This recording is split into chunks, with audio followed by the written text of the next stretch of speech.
Neighborhood.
Hey, how's it going? Priests of Gix.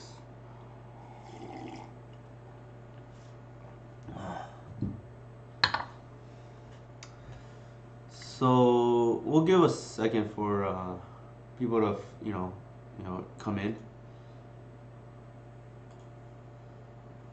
I was supposed to stream a few days ago, but was not feeling well. For those who don't know, my wife and I both tested positive for COVID. Uh, we originally tested negative, but then she lost her sense of smell, so we tested again, and it came out positive. So, which makes sense, right? Given the symptoms that I have, namely the headaches. We're okay. I think I'm probably through the worst of it. I would imagine. I just woke up from a nap actually. I had today off regardless because we're supposed to get today off because of the New Year's. New Year's fell on Saturday, so they gave us Monday off.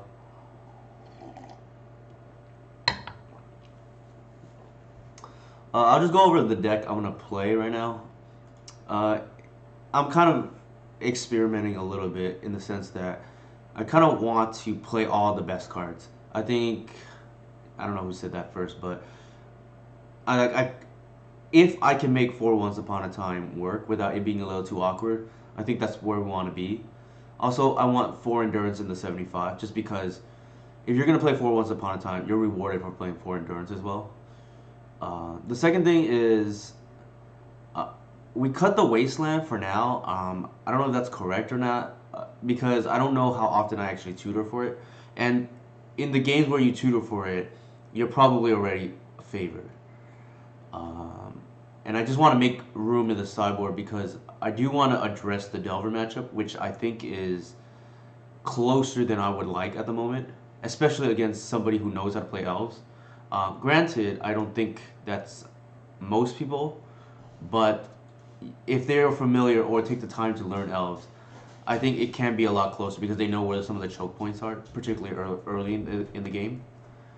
And then yeah, just like three ley line. Maybe I'll play four. I do not like losing to Oops or Reanimator. Uh, Reanimator I think is a fine matchup. I think Oops in particular you kind of need to have ley line. Ooh, thank you for the raid, Caleb. Hey, how's it going? I think this is one of the rare occasions where I'm actually streaming during the day. Oh, yeah. I let me update that actually right now. I apologize for any mistakes I may make today. I'm gonna blame COVID. So let me fix the. I was just barely talking about the list I'm running right now, but I'm gonna go ahead and fix the title.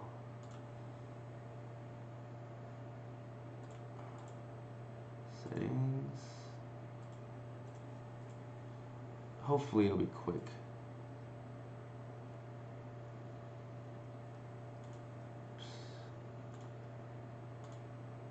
And yeah, in case Kayla didn't hear me, thank you for the raid. Appreciate that. Oh, here we go. Stream info. So, what was it?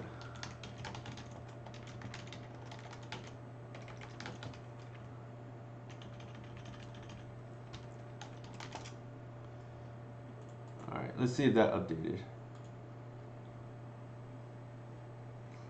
Yeah, I would. I did cue. My previous stream was one of the last week actually. I think on this day, last Monday, was cube. Unfortunately, I don't think people are too interested in me cubing, so I'll table that off for now at least. But here's the list I'm trying today. For those of you who come in for the raid, long story short, I just want to maximize on the cards that are good, aka for Once Upon a Time, for Endurance, and I mean we're lacking a little bit on the Leyline of the Void. Obviously, I'd play 6 copies if I could, right? But only 3 for now. I guess we'll just get started. I don't want to, have too much of an of an intro. And then I apologize for my voice. It's a little hoarse right now because I am recovering from COVID.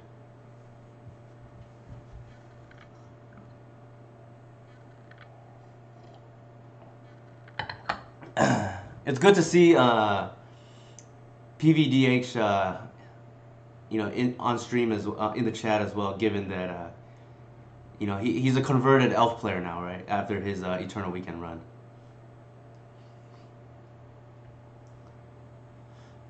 My wife has one of the downs or good upsides, I guess, of being sick is my voice changes, and my wife has jokingly said, "Oh, my voice gets sexier," I guess.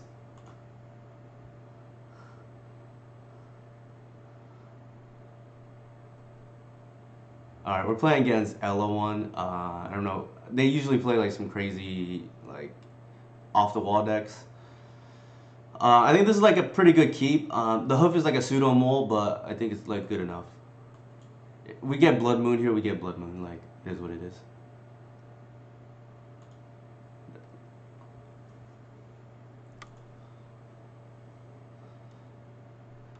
In general, your starting hand you want like to be able to make mana.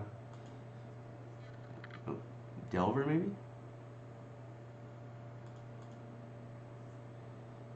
Or not Delver, Shadow is what I meant to say.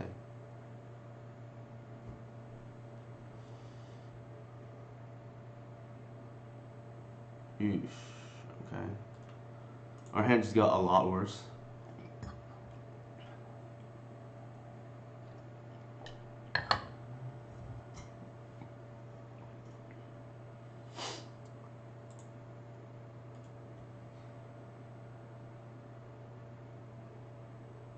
Um, I think most of the Delver players I run into on leagues tend to be pretty good because I think only a Spike would play Delver in leagues. Um, but the problem is you don't run into too much Delver in leagues in general.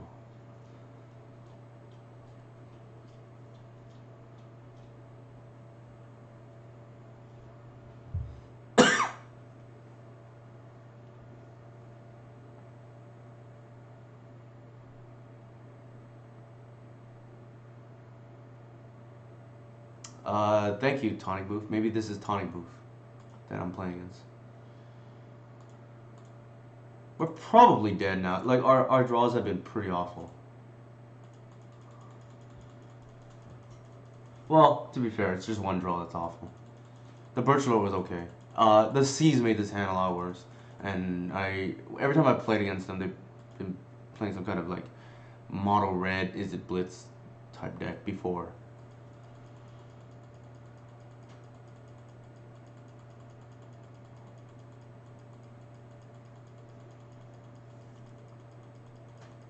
I think this is a boomer or a zoomer because I recognize this name in the Discord. But I mean, quite the hand. Jeez. Now I kind of wish I played a gut shot, right? All right, we're just dead.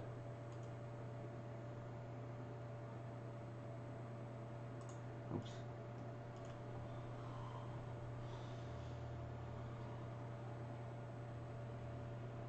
That was jeez, turn 3.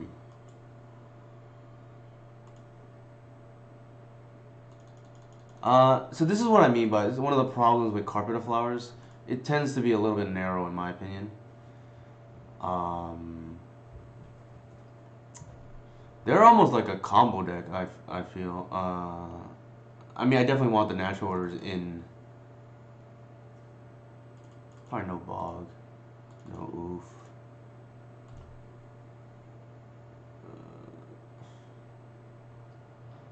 I don't believe my wife just came home, so my dog is excited. I don't believe I want the endurances. That's probably a trap here. I don't think they use the graveyard. Seas seems kind of bad, personally.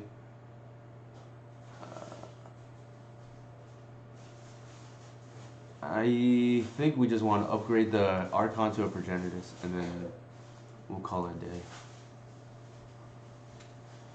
No, we don't have much to board in, unfortunately. I did not expect to run into this deck, obviously. Sure. Kind of iffy, actually, with 2 black cards and no black source. But this is like a pseudo black source.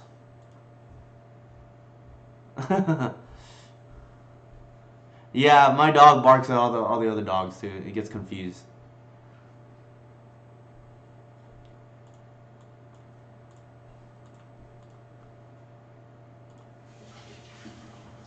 The reason why I'm leading with that is it rewards us for top decking a fetch.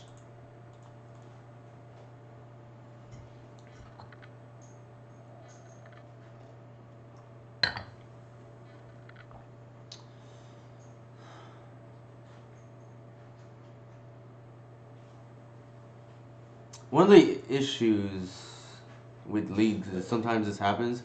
You play a deck that you don't really ever expect to see.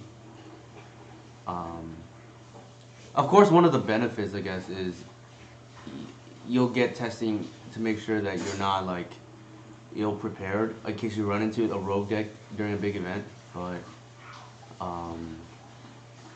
in general, you're not gonna you're not gonna run into this deck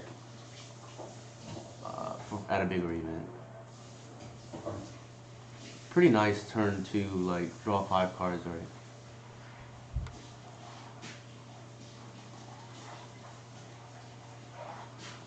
I don't think we're losing from here.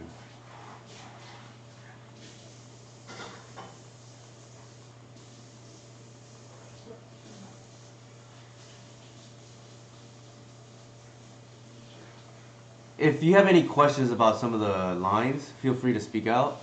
I just kind of assume that if it's more mechanical, it's something you can work out on your own. I'm very convinced by them, Peter. The question for me is not whether to play, it's whether it's 4 copies or 3. For what it's worth. Like, part of me doesn't want to play 4 only because you don't really want to draw 2 in your opening hand. But aside from that, like, I'm already leaning towards 4. That is the correct copy because with the printing of endurance.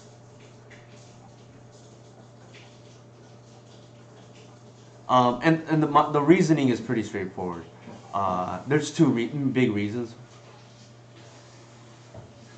One second, let me focus a little bit here first.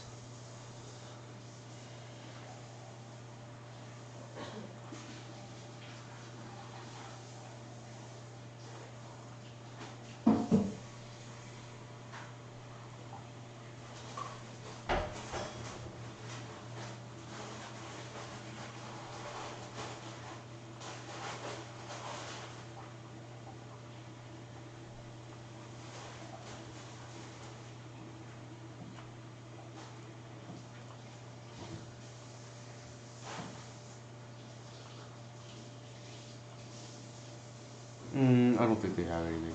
I mean, maybe they do. Okay, so the reasoning for Once Upon a Time. Uh, Elves is a critical mass deck, so you don't really want to mulligan too much, and so this allows you to have more virtual land drops.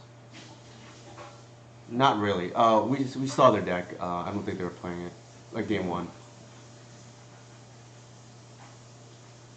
All right.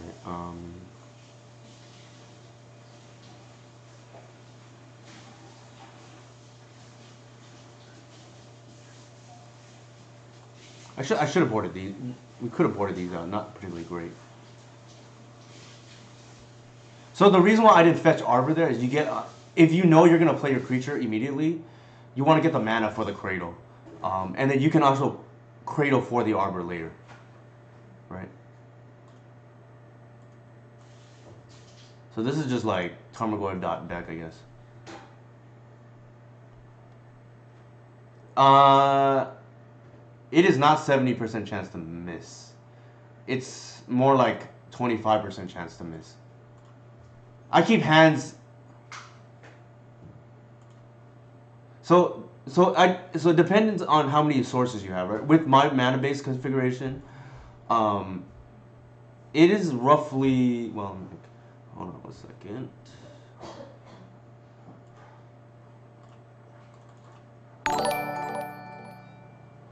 Climber.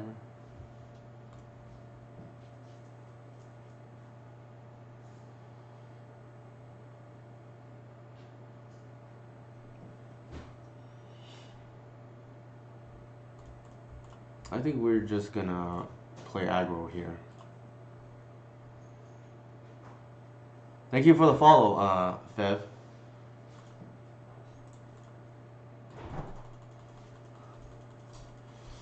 It's more like 25% chance. It's actually a little bit lower than that. So the reason being is because if you mulligan, the odds of you missing on a land drop is roughly that anyways. Yeah, I don't think we...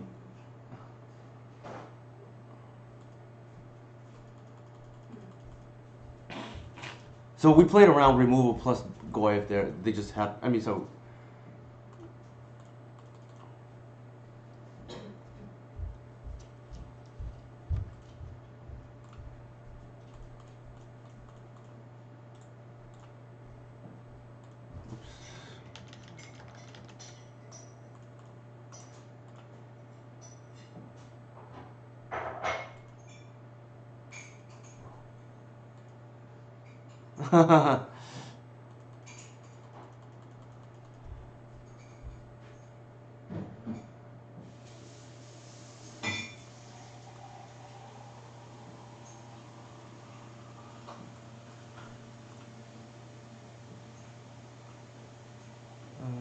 Oops, that was a mistake. I thought I had the bog still in, but I did not.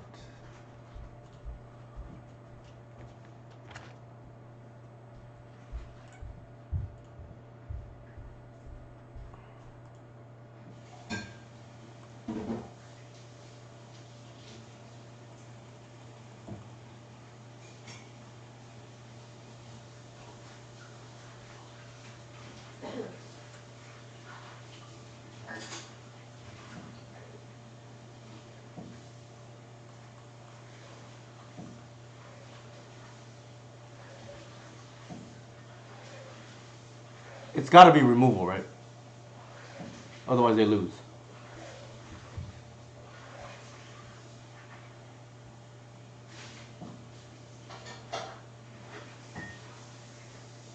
Wow, okay.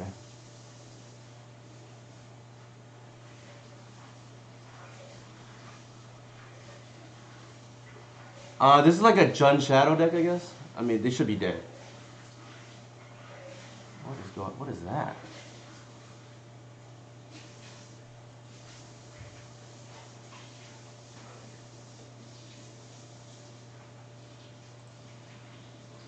Oh, interesting.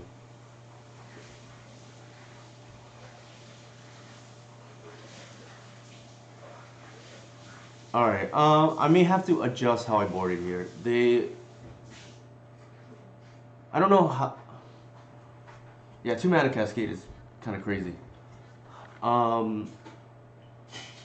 So okay, one is you don't want to mulligan. The second thing is the most powerful card in this deck is Gaia's Cradle, and between four Once Upon a Time or 3 to 4, um, Greenstone Zenith for Reclaimer or Reclaimer itself. It means you always like the philosophy of this deck is you're always gonna have Gaia's Cradle.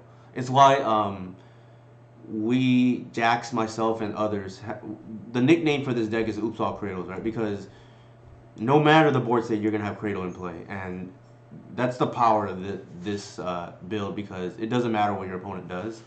Eventually, we're gonna generate a board state where we have Gaia's Cradle, and they're not gonna be able to surmount, overcome that, so to speak. There is a. I don't know if I want endurance or not. They have a Goyf with and some delirium shenanigans. Possible it's better than a Shepherd, which is kind of not that great here.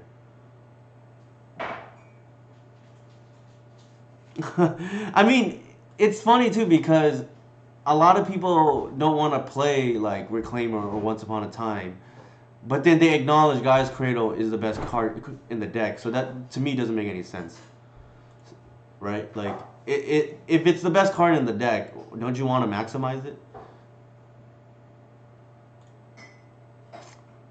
Okay. So is that thing a trigger, by the way? The Bloodbraid Marauder? I'm gonna look that up.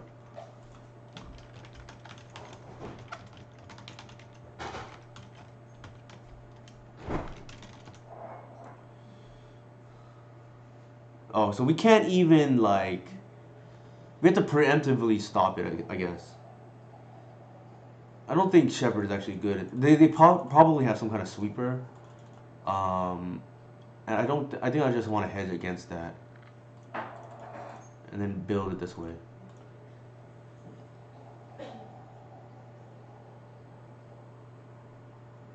Uh, Heritage, I think. Fev. Hopefully, I'm pronouncing that correctly. Ugh.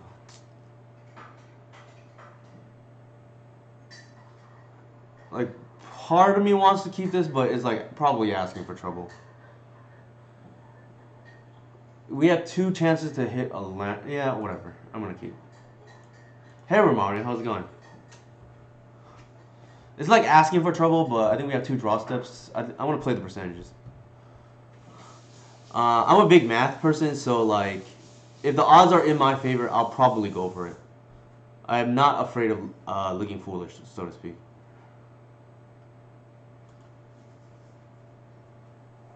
They kind of had the nuts against us game one. If we can avoid those kind of hands from our opponent, we're probably okay.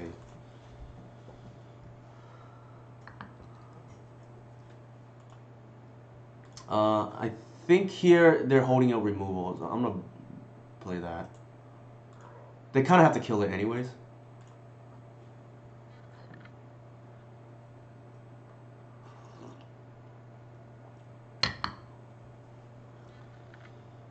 Yeah.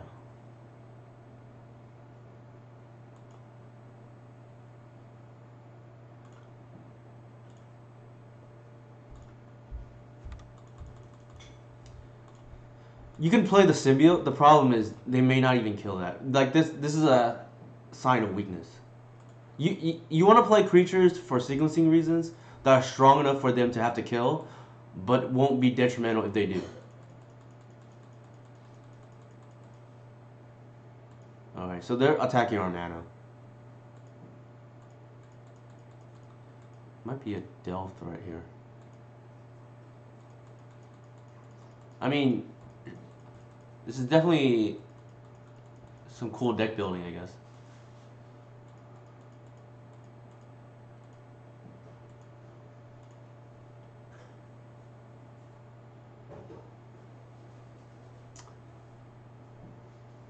Couple of things, I guess. Wow, okay.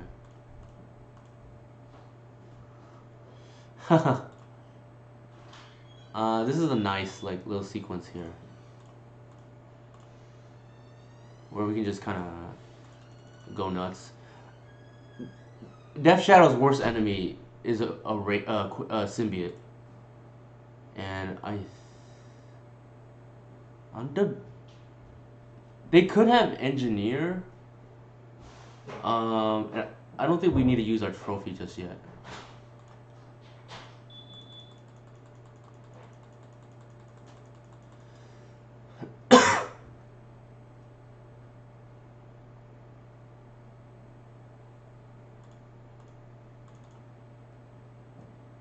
Yeah, that's true. And I don't think I care about taking 4 here. We're significantly ahead. We just need to be careful.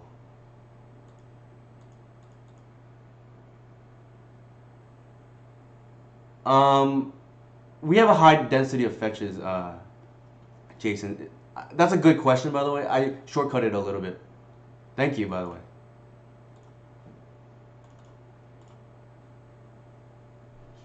So I think here we have a couple of options, which is nice, right?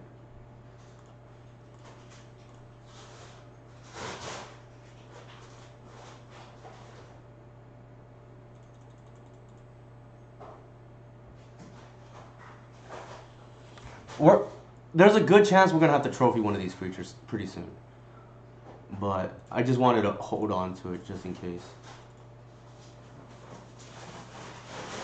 We have lethal coming up pretty soon. Like our hoof is gonna be able to join the party not too long from now. All right.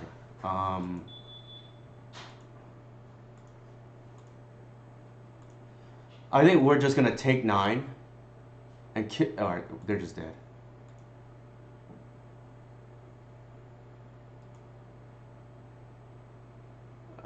Make sure that's correct. Yeah, I don't think we want to do anything. They should not have played the land drop. That gave me free information.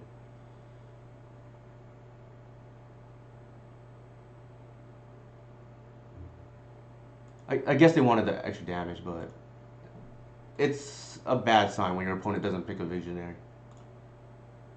Bad sign for you, I mean. Yeah.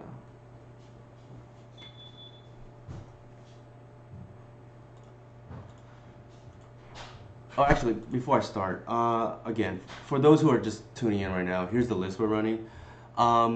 The goal of today's stream, besides feeling better, obviously, with COVID, is to test.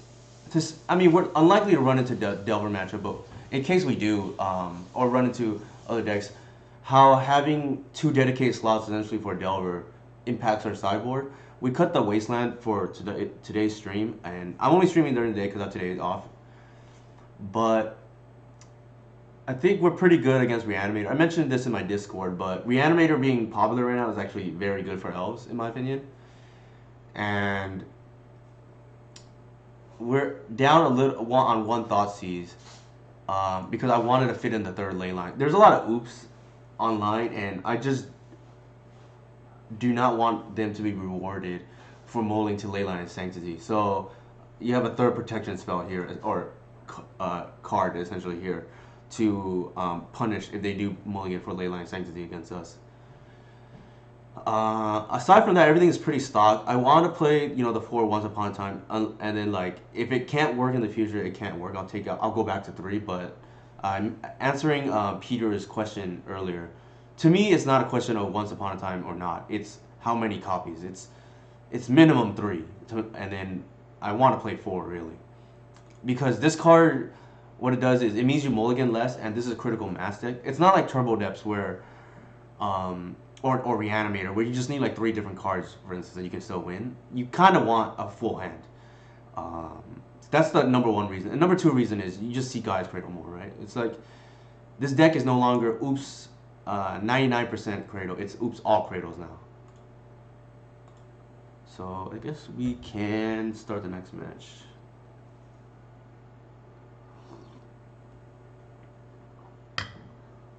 Oh, another thing is going back to Jason's question about casting Trophy. Not only do we have a high density of fetches, which in our deck is just complete. I mean, in any deck really is broken. We do have Green Sun and Reclaimer to find the Bayou too. Yeah, the only time really Once Upon a Time is bad, so to speak, is in kind of the turns 2 through 4 range.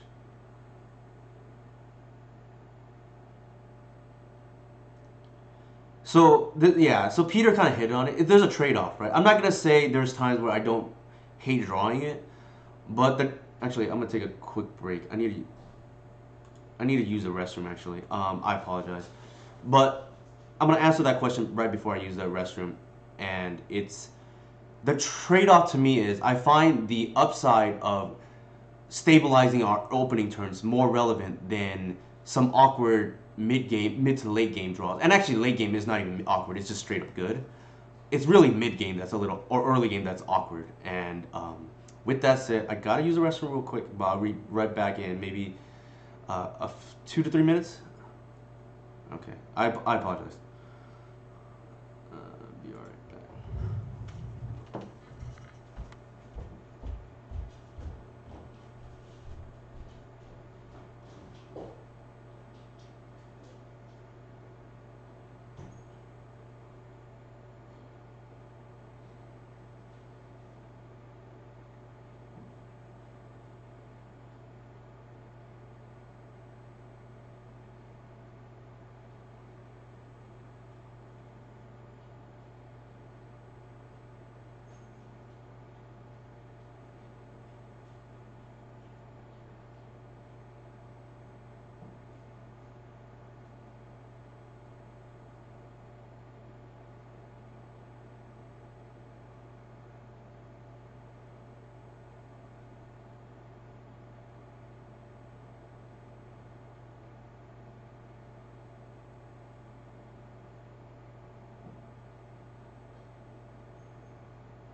Alright, I am back.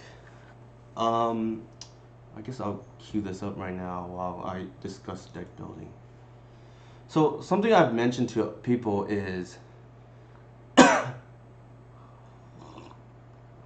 how there are some analogous cards here to the blue cantrip shell. We call this the Sylvan Syndicate, right? Because I think aside from blue, green actually offers the most in terms of consistency at this point in Legacy. Between Once Upon a Time, Green Sun Zenith, Elvish Reclaimer, and then, while not in our deck at the moment, Crop Rotation and Knight of the Reliquary are also part of that Sylvan Syndicate. And sort of Sylvan Library too. The To me, like, this is the green ponder essentially, and anybody who doesn't play this in their green, like elf deck or cloud post deck or maverick, I guess, or like green creature deck, I guess, is almost the same as miracle players not playing ponder in their deck many years ago. The other thing is, I often get asked, "Oh, why do I play Elvish Reclaimer uh, over Nettle Sentinel?" I think the framing of the question is not accurate because it's not really Reclaimer versus Nettle. It's like, why are you not playing the best creature in the deck? So, for instance, an equivalent blue analogy would be, why are you cutting your Brainstorm for Serum Visions? Which is how I see it. Like,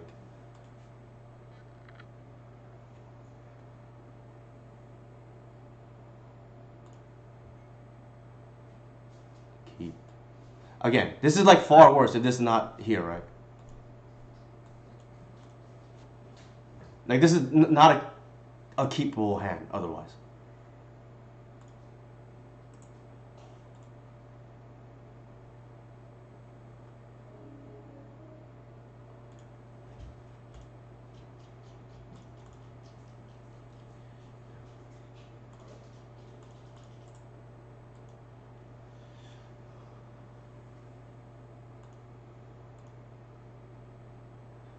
Agree with Runcore. There is some element of that, no doubt.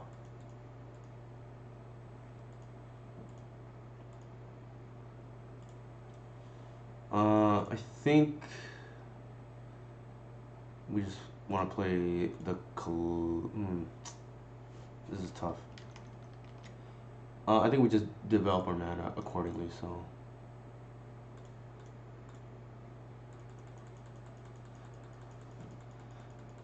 Part of me wanted to lead with something other than Reclaimer, because in case it gets killed, but you regret it if your opponent,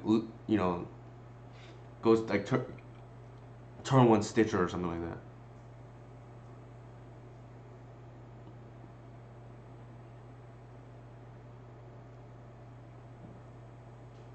Oh, sure. This might be a loss. Game one loss here because our hand is not cooperating.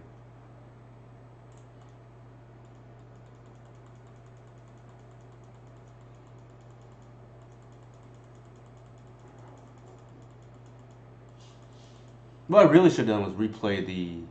Actually, I think if they dash, whatever, I don't really I care. Ragavan. Library. Loam. Okay.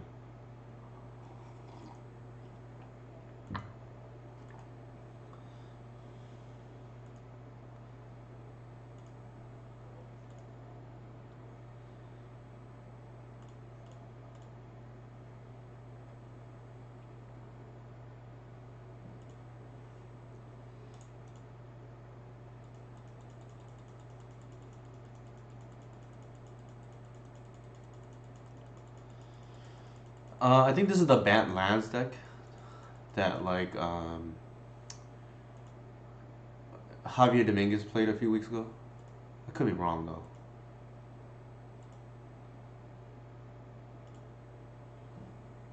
That smells to me like Hull Breacher, but I could be wrong.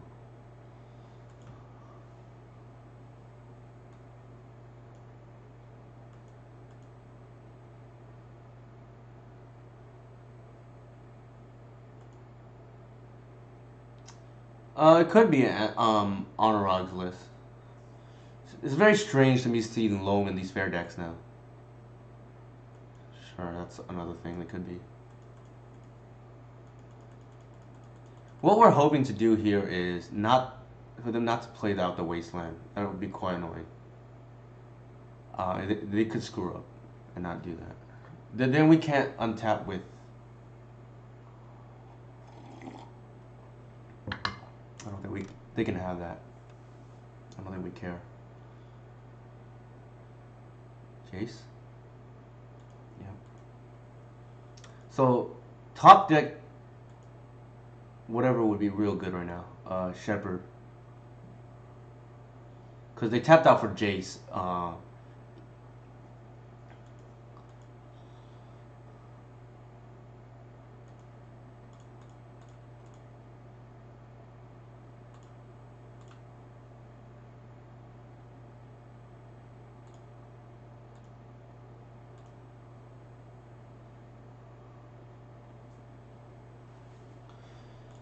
Yeah, they almost certainly have foul, but I'm gonna lead with Glimpse. That's gonna get fouled. Yeah.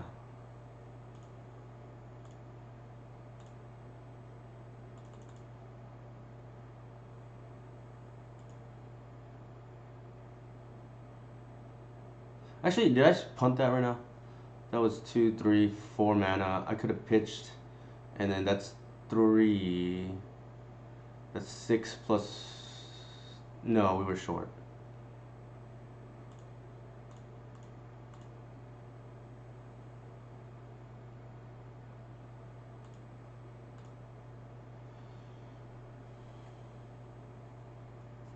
Let's do that. Undo.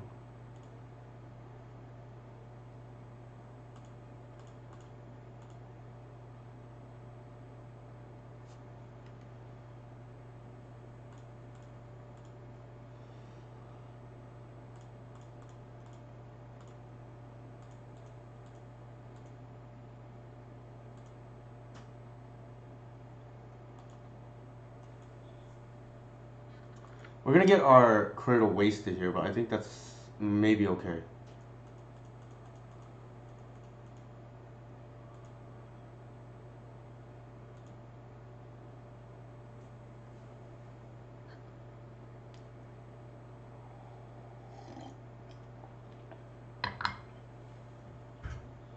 Uh, this almost likely it's gone.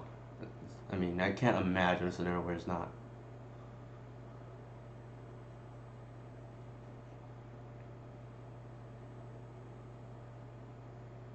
Hmm. I need the mana, so I'm not gonna bounce.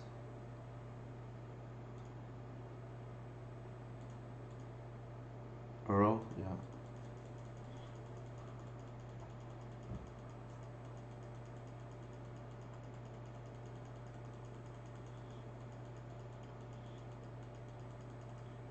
It's highly disturbing, these mana bases, these greedy mana bases.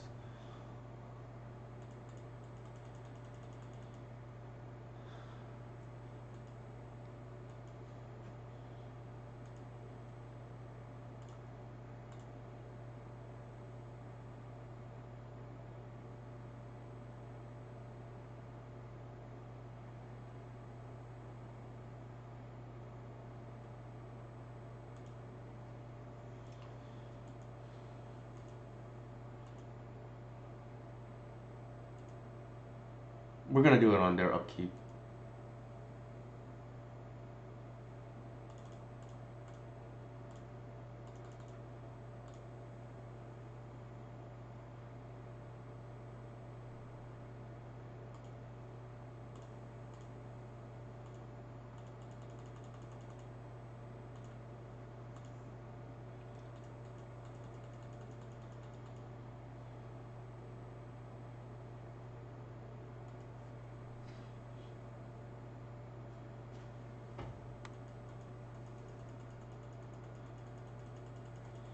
If we hit another land drop, I still feel pretty good about this board state.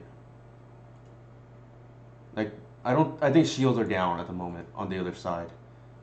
Obviously, we hit a cradle off the top. We're slamming it.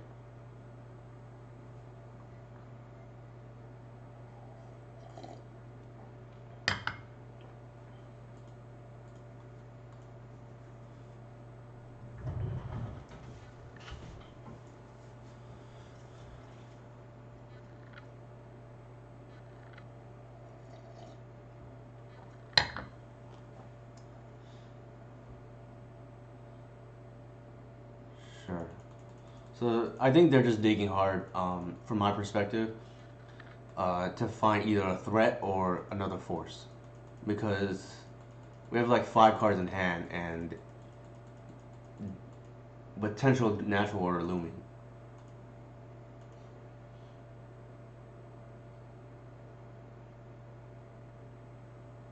Hmm.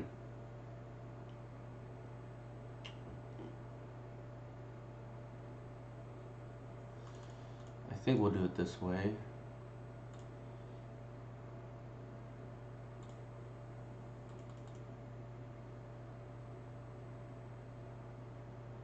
Sure.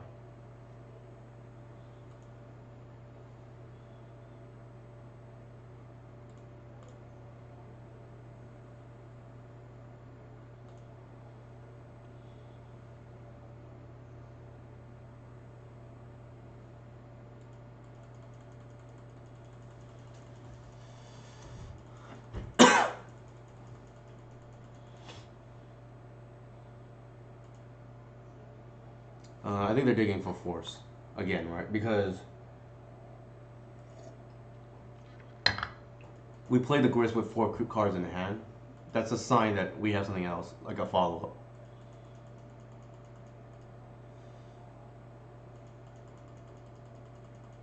I think they know they are in big trouble. It's probably okay, sure.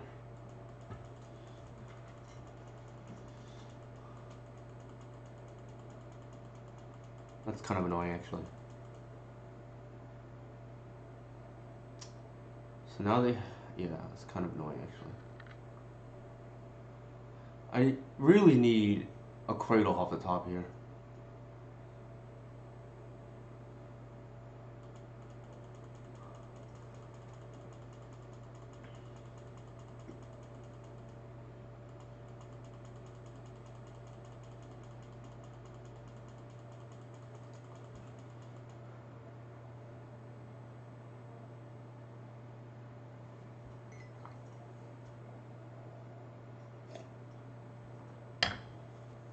Did we go first or second this game?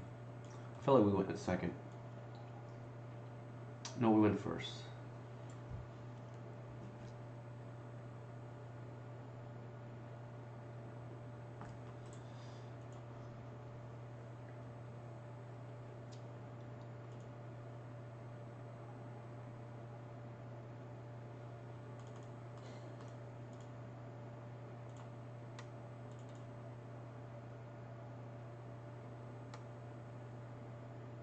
Yeah.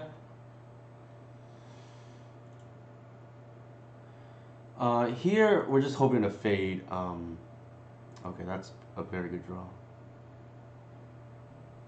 So they would have to have removal.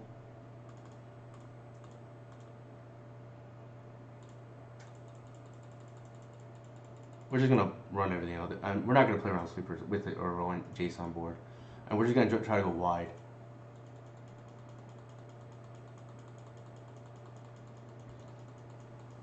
Force our opponent to have it again. Sure. They probably do actually at this point. 25 cards left.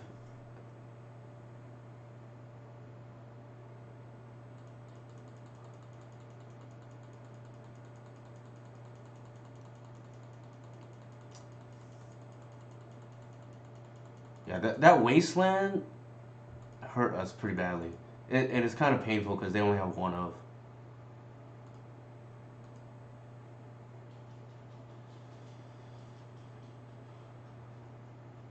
Fate Seal.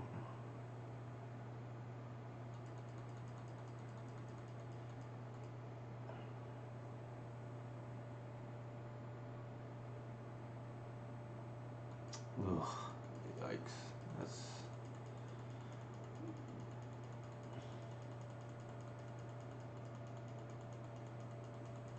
We. They essentially. We didn't have any turn to.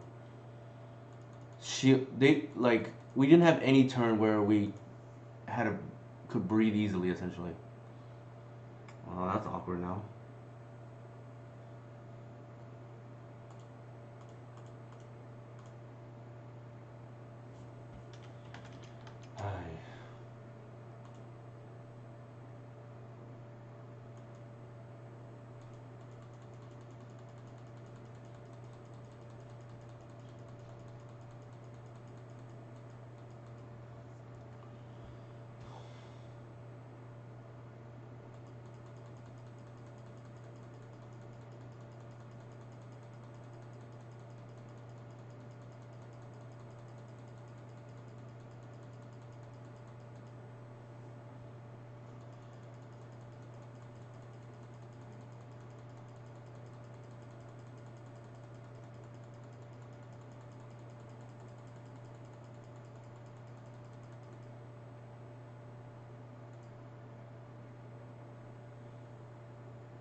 We're just dead on board here. They see it.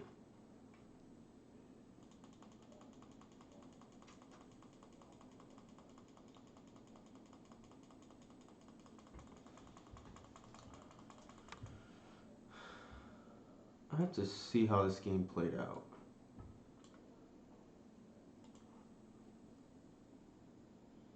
We went turn one Reclaimer. They plowed it. Birchlore Wirewood. Ponder Shuffle Wasteland. I think the game was lost to Wasteland.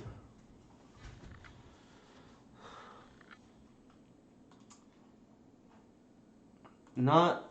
I guess that's the new normal now, right? Control deck playing Wasteland.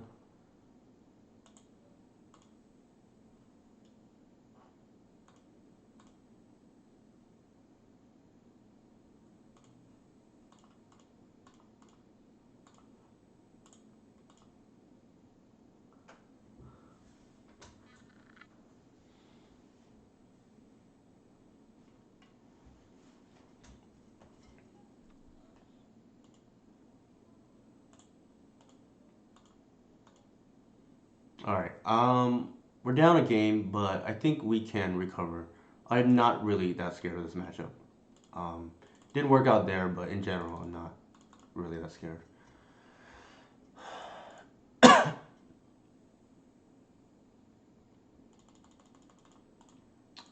don't think we want C's against the Euro deck. Carpet's like real nice here.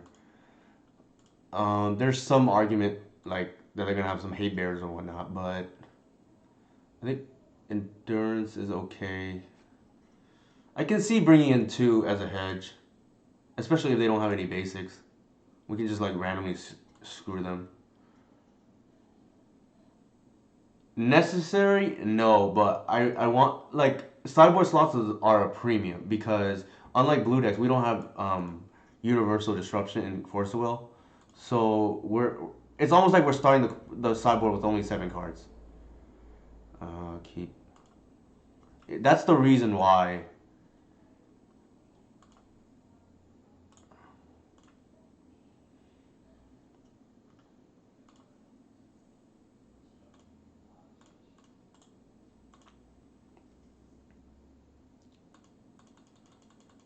Like I want to save sideboard slots because without universal disruption, it like I said, it's almost like we're starting the. Mm, okay. It's almost like we're starting the match down like 7 sideboard or whatever it is to deal with like reanimator or whatnot. Actually, that was a mistake by me. I don't think it matters though here in this case.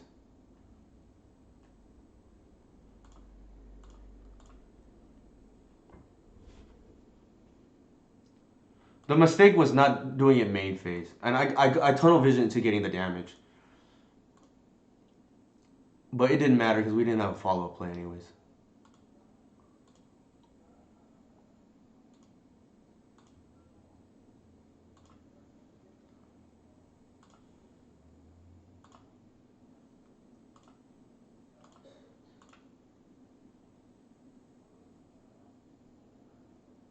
Oops, I screwed up.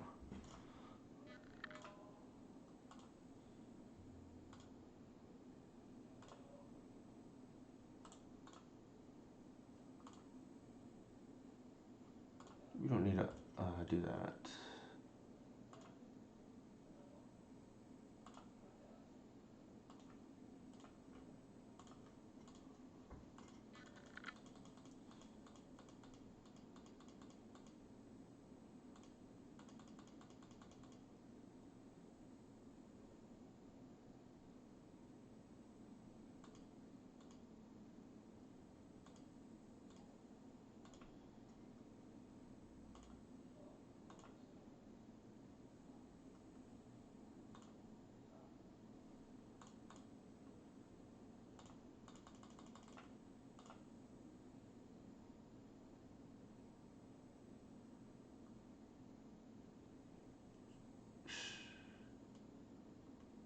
Yeah, they do.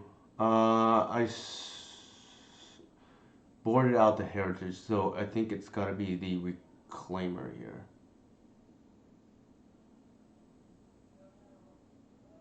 Actually, the Birch Lore is nice too.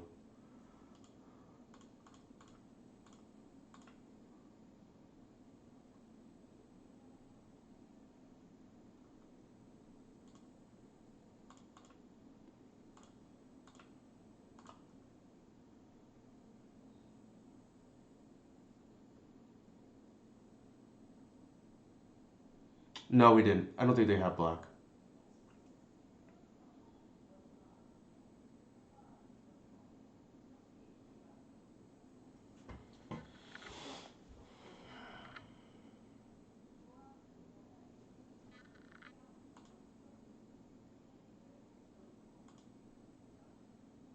Could be Containment Priest. If they Priest here, we're gonna get Gris.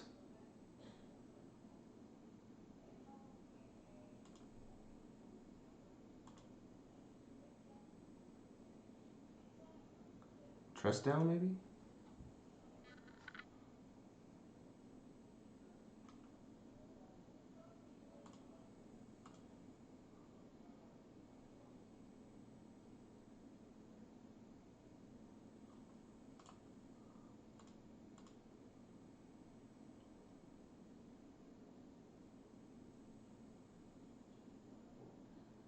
Ooh, okay.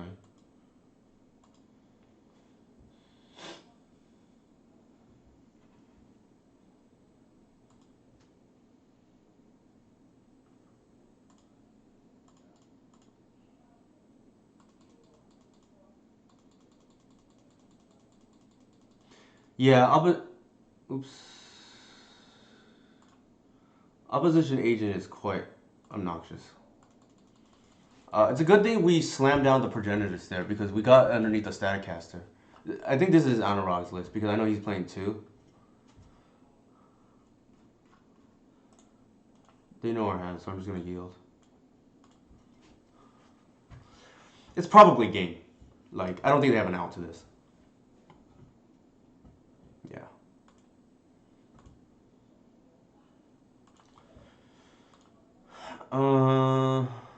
Alright, what do we do here? Oh, in case anybody noticed there, that once upon a time finding the cradle, it was pretty much Soul Ring, right? Like, we went from 2 mana to 4.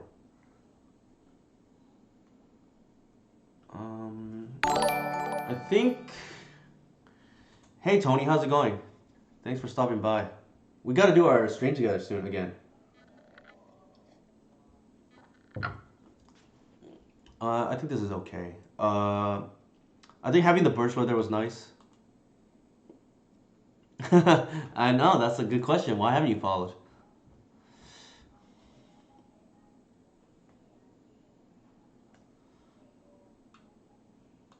This is why I don't want to play 4. I don't really want to, but maybe that's something we live with.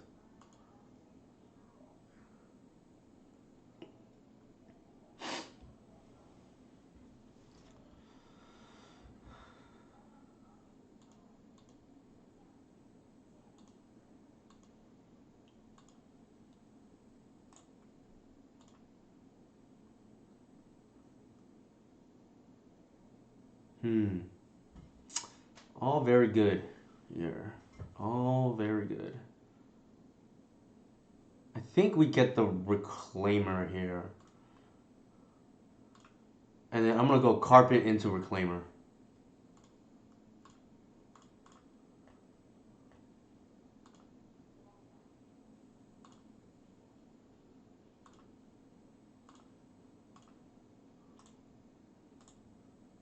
Oops. Almost wrong.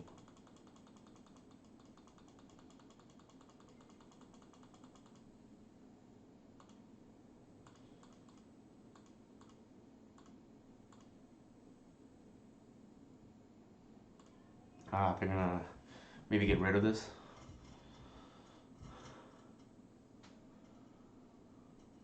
Sure.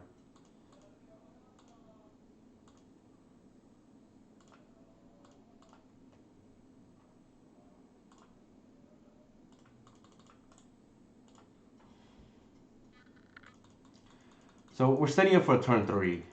And trying to exhaust the resources here, right? We're gonna slam Glimpse if we draw a creature and see what they do. We did not.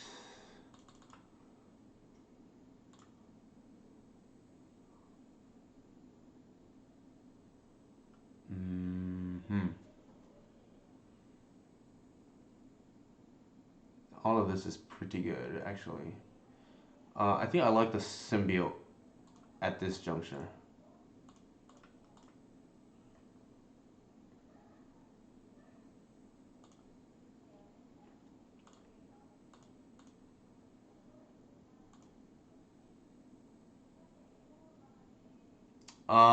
Define long. It's been like a few months. Might have to be Staticaster again, which is kind of annoying, if it is.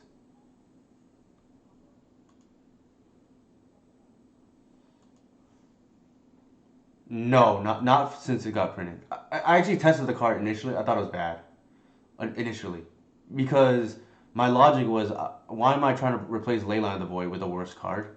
And it turns out you don't replace Leyline with it. You replace the other fair cards.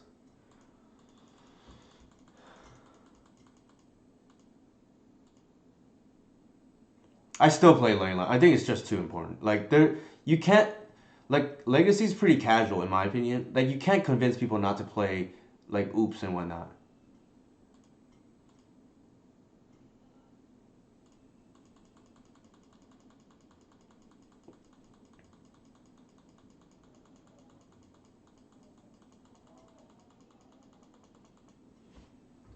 All right, they're on the Turbo Euro plan. Hopefully, we just glimpse our deck right now, or at least draw 4 cards or so, and then hopefully thread natural or after that. That's a true statement. That is a true statement. So they're gonna Euro next turn into ending. I think shields are down for a turn. I can't imagine they have force. Oh my god.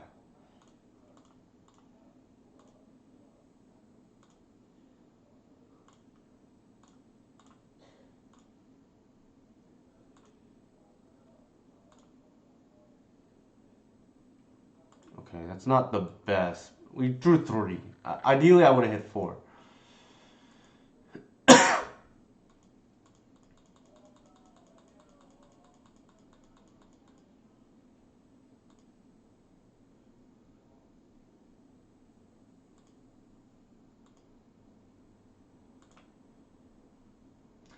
I can't imagine Earl doesn't come down right now, but we'll see. Like they probably are digging for force because we have 5 cards in hand. They don't know it's not much, but Elves doesn't need endurance as much in my opinion. Like we just rather have the harder hate card like Leyline of the Void.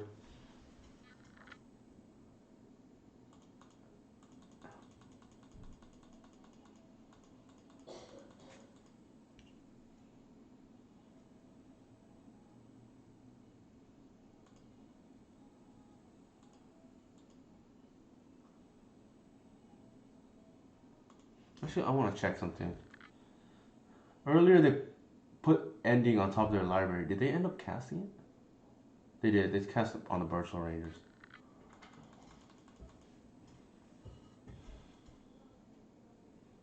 Oh, they're missing the green mana. That's why they have an endurance. What's it called? That's why they have an Earl. I think we can just hit their Taiga here and keep them off.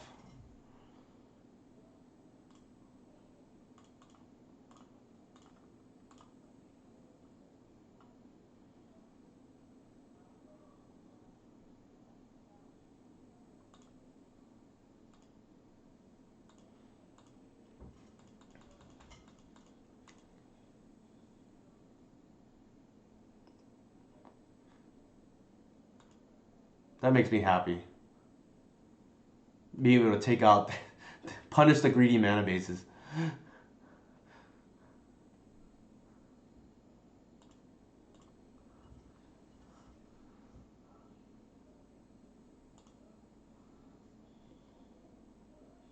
If we just draw anything here, I think we won.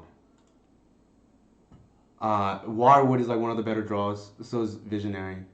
Ugh, alright. It's not really that big a deal here, actually. Because we have the mana, we just need to fire off the glimpse. The snapcasters are not gonna matter. They're actually, yeah, it's not gonna matter.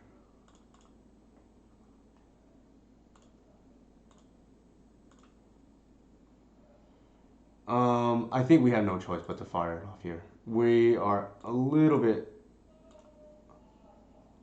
Oh my god.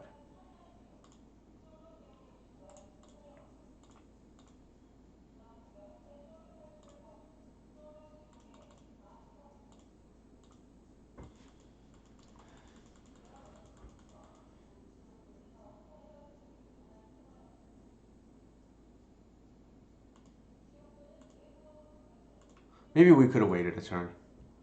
Now I kind of regret firing off the glimpse. It felt like we needed to go there, but maybe we could have waited.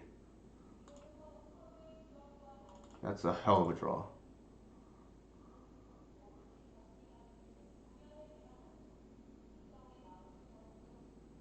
Man. The thing is, Earl is gonna come down, so the Reclaimer is gonna be slow.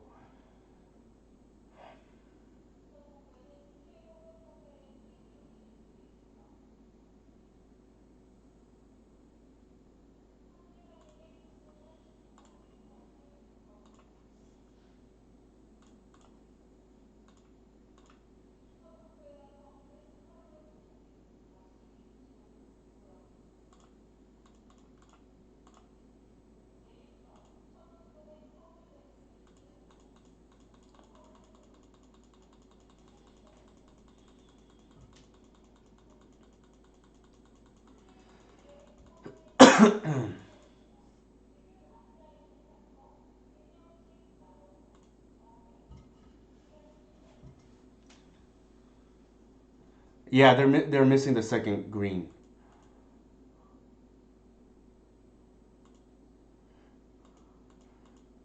I think the one thing that we might have regret is what is it called? We could have maybe waited a turn for the glimpse. I felt like we needed to go there, but possible we wait.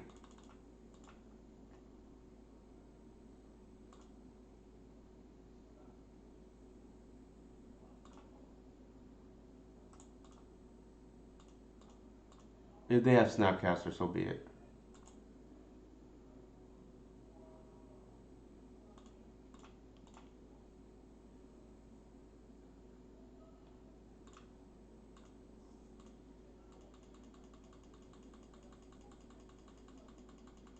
This is kind of a bad top deck now, right? But it's replacing a dork, so it's not the end of the world.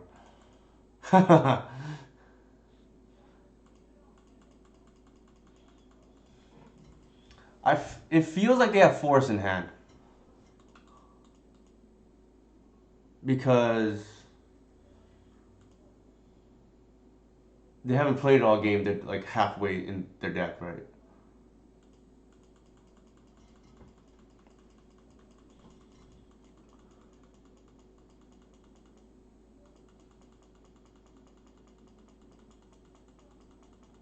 Like, I can't imagine they don't have force by now.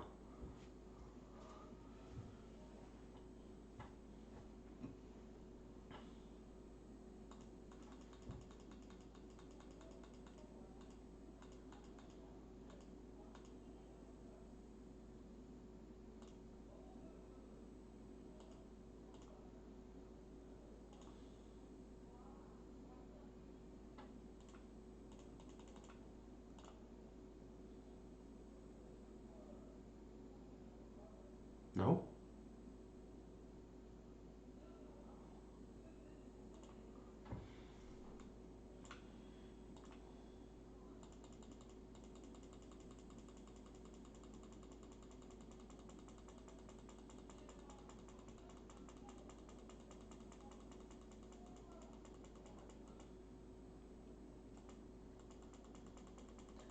Yeah, I think the turn that might have cost us is not waiting on the for another turn. I just felt like we were under some like this is a tap out blue control deck, and I felt like we needed to get a little bit lucky off that glimpse there to put pressure.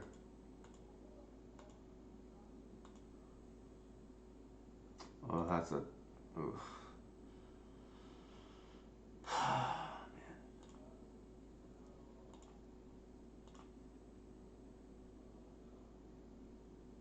Don't think we can afford to attack here. I think it's fine. Like I would have to think about it. Like, they definitely have adjusted more than we have because this has been like a buy for a long time. So we'll see. Like we should not have lost game one too. We lost to the random like wasteland that out of a control deck. That's not that common. Like this game, the wasteland didn't really do anything. It just so happened we had a hand that couldn't beat it, or not couldn't beat it, but was vulnerable to it. Oops, I should have blocked. Oops. Now it's too late. I think we were dead anyways. Like we were pretty behind. So let me see if it would have mattered. It wouldn't have mattered. Yeah.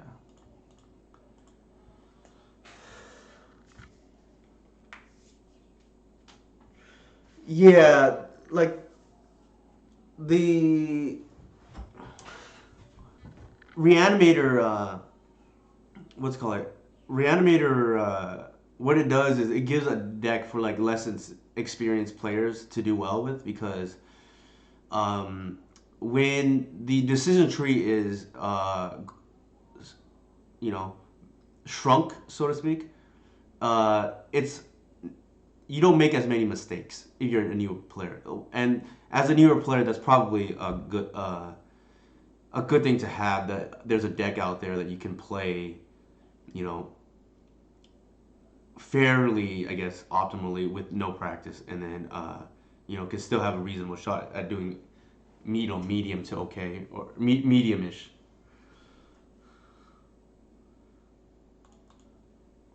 I don't know. I told Tony about the. I don't really not net deck. Sorry, metagame all that much in terms of like, oh, if people are playing this, I'm gonna play that. Like to me, it's just like you build the best 75 you can, right? Like,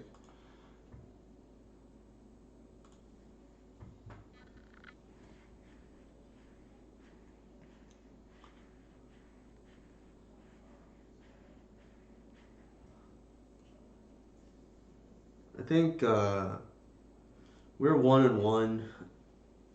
Wouldn't have liked to win the previous match, but it is what it is. Oh, that's good to hear, Tony.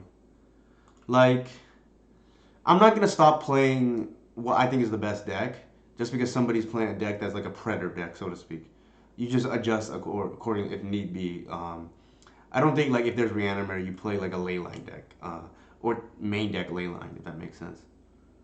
Or I wouldn't.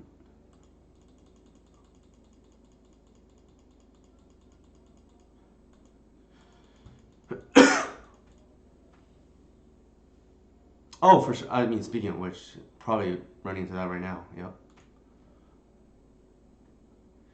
Yeah, I think that's kind of why like paper play. I haven't played paper in a while, but we're just yield. Um, I do play other decks for paper. I will rarely play elves on paper because I only own one deck on Moto. I used to own Death and Taxes as well, but I sold it. And paper play, at least for before COVID, gave me the opportunity to play other decks and just so you have a nice change of pace. I definitely agree with that. Oh, for sure. I mean, DNC's. I mean, if Jax asked, I never said this, but DNC's a cool deck. I think. I will deny this if anybody tells Jax I said DNC is cool.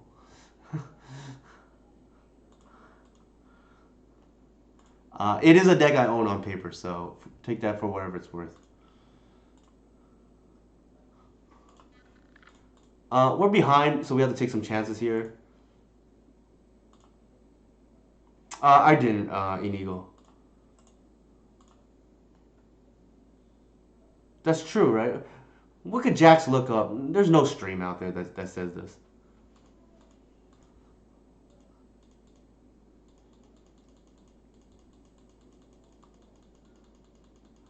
But yeah, I haven't played D&T in its current iteration, which is like with Yorian and Jason's build.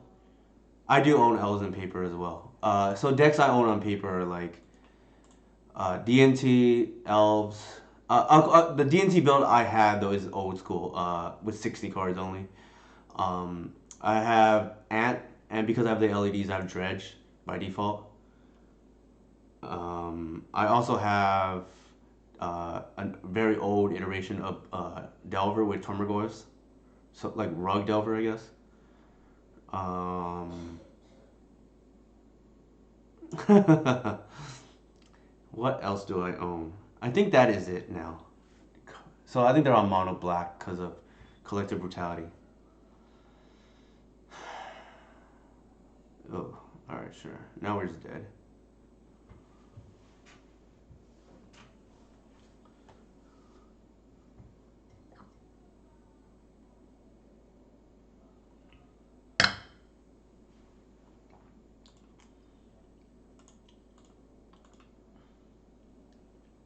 I think I mentioned all the decks I own. Yeah. Don't. I used to have the cards for Miracles, but I sold that. I was convinced by other elves, but it was the devil, right?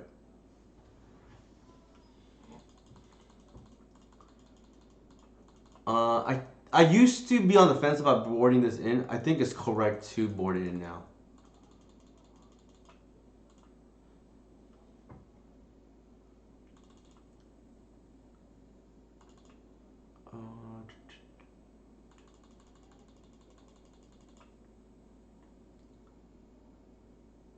Uh, I don't, unfortunately, and I know some people have requested that I do.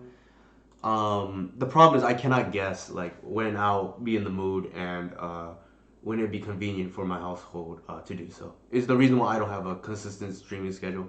I just kind of do it whenever it's convenient. Excuse me. I think this is fine. Yeah, it just so happens I have today off.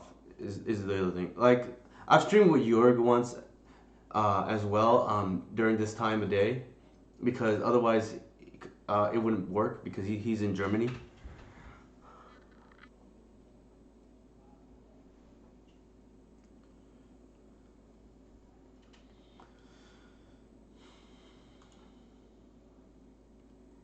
I do think though that even if you only like playing elves or whatever it may be, yeah, Mr. Bayou himself, Yig, uh, Cloud Post or whatever, right? Death and Taxes. I do think it benefits you to play multiple decks because you know where the weak spots of the other decks are. So what I mean by that is like um, one good thing to do is when you're playtesting against I don't know, let's just say Blue Red Delver, to play the deck from the other side. You kind of have a feel for their own play patterns too if that's a matchup you're struggling with. Obviously, I don't do it as much now because of COVID, but you know before, right? That'd be a thing. This is like reasonable. I'm gonna wait a little bit just to like make it seem like I'm thinking about whether to keep a ley line hand or not.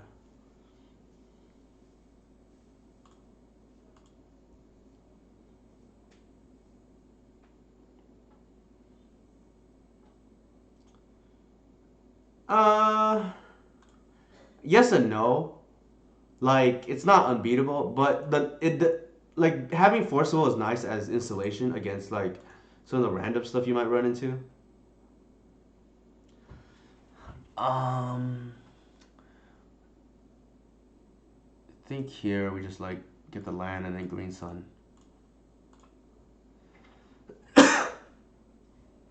30 seconds is a little bit too obvious. You gotta make it think that you thought about it instead of like The opposite. If I think that they suspect I'm gonna do that, I would do the opposite too.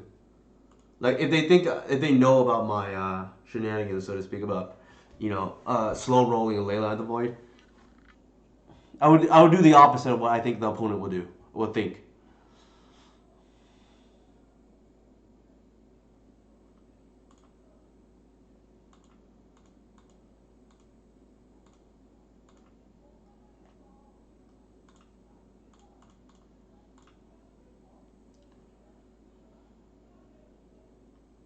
Ooh, okay.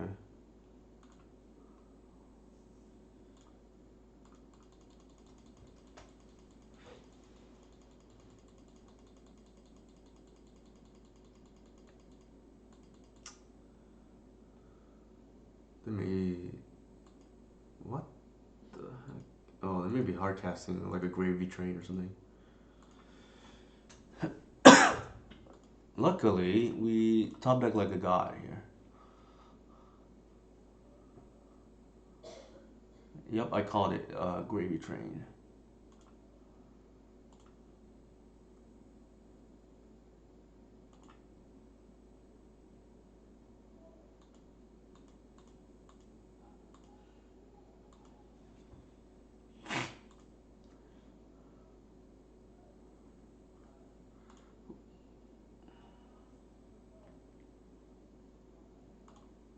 Uh, they are mono black deck. They're not going to be able to answer the ley line. I'm going to go ahead and just hard cast this. And then I'm going to target myself because these are some like really good draws. I want those cards back in the deck.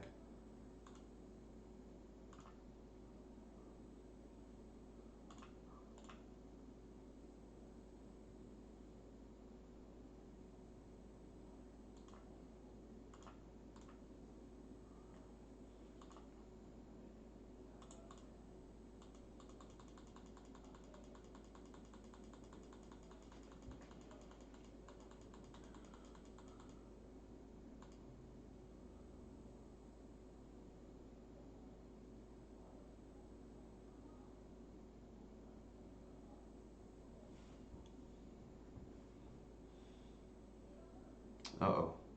That's not good.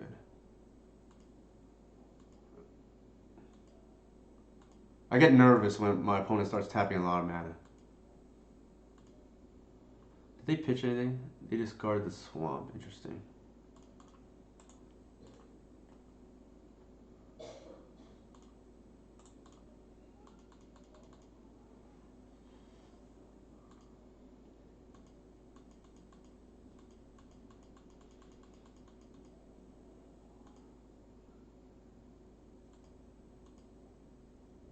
Looks like their hand is all mana.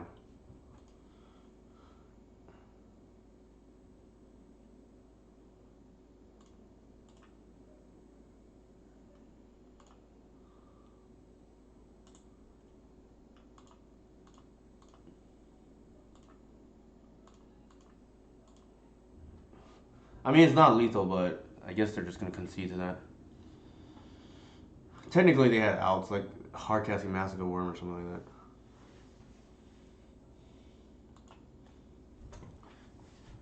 The reason why I take out Archon is I don't want them reanimating it. It's the same reason why you'll see like Eldrazi players, for instance, board out some of their bigger creatures against Reanimator.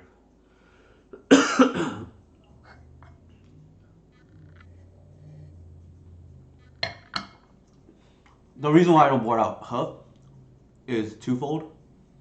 We want Natural Order to be a win still, and this is fine.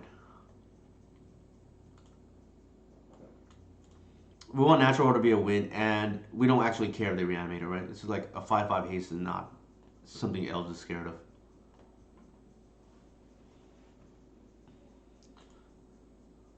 I don't think I've ever really lost when my opponent has gone reanimating any of my creatures outside of Archon. And obviously, Archon being unique because it just shuts off our entire deck.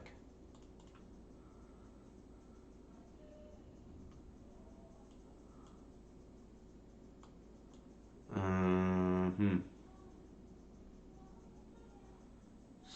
that's 3, 4, 5, 6, 7. Yikes.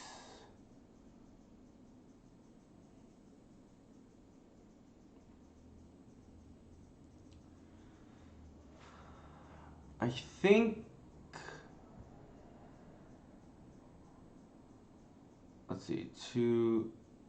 I think we actually take the monolith. 2, 5. Yeah. Well, we can trophy it, but then. Yeah, I think we just take the monolith.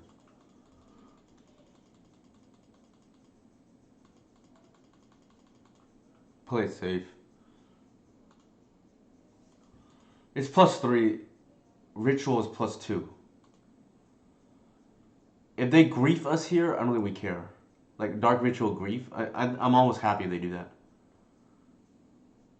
The logic being, we don't actually care, right? Unmasked. Okay, sure.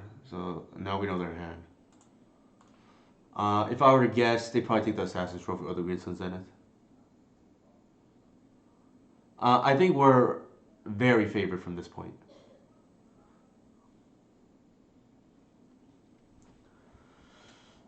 I actually love playing against Reanimator now, right? You have quick games like a buy.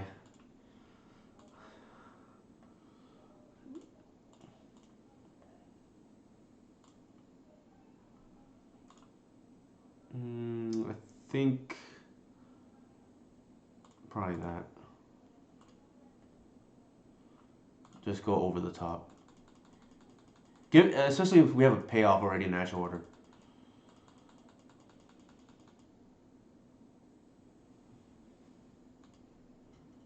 Sure, now they take the natural order.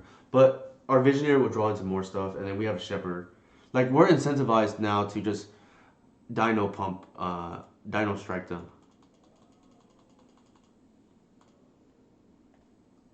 Wow, that is quite the card.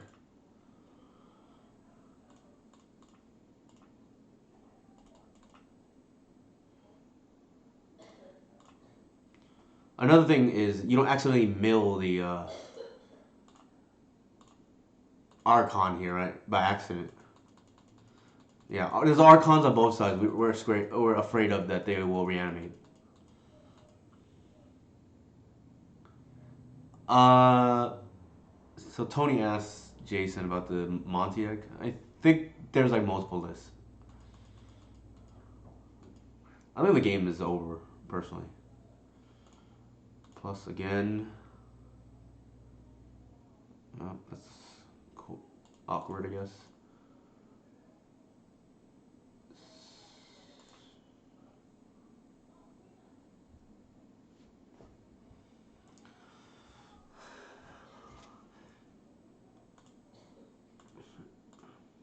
Yeah, so like I said, Reanimator kind of good for elves, right? Like,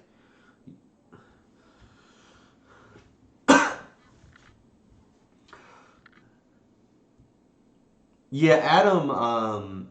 So I talked to Adam. I would say on average, maybe at least every other day, if not every day, because we're in a Facebook chat together for elves, and I can get the list from him if anything, but yeah, his philosophy is cut the bad cards, play the good cards, right?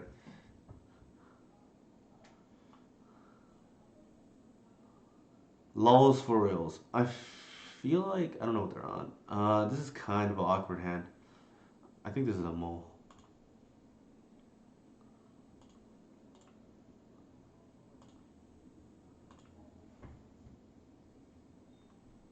Oh, cool. Another buy essentially.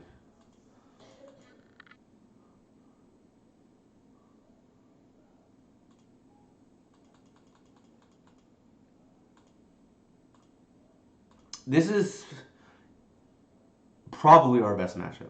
I think I'm gonna fetch the thin here. It's only problematic if they're on like the real combo version with Echo of Aeons.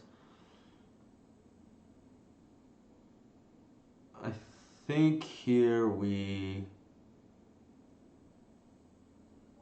take the Wirewood. I don't expect there to be removal game one, so I'm gonna assume this thing lives.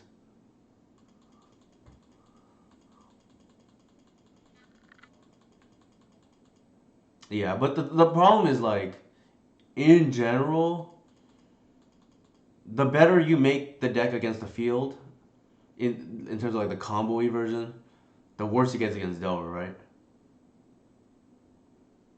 Because Delver will attack your deck on its choke points, and I don't think discarding your hand is like where you want to be.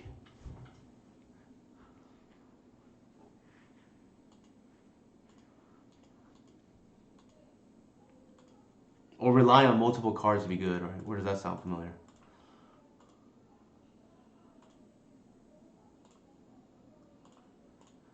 This is probably over. I don't say this much, but this is one of the few matchups for Elves where you can just kind of blindly play spells at random and probably win.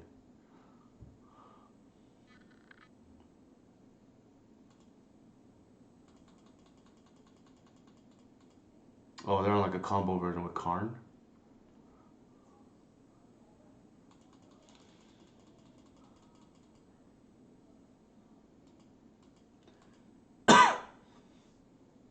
I think Karn is played in all the versions, but I could be wrong.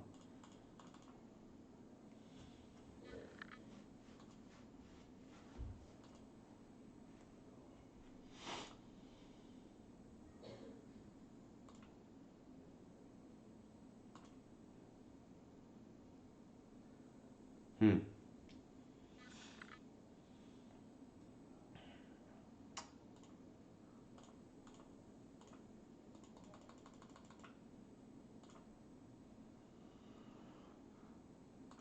The good old main deck collective, right?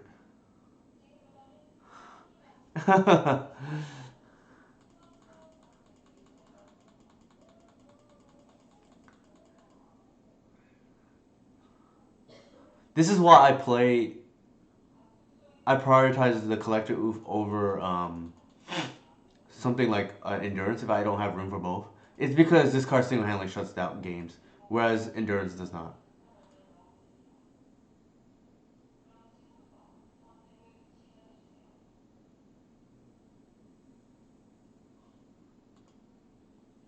It's probably game.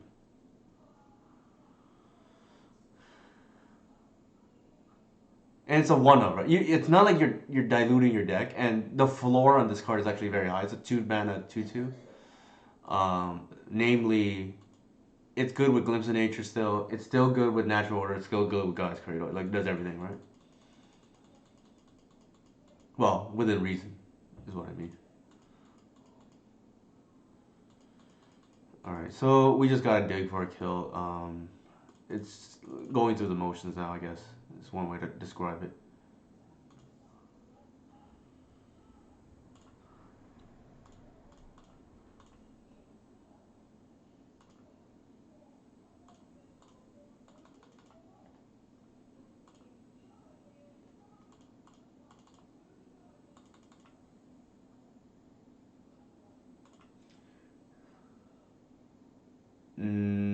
I don't think so, Runcor.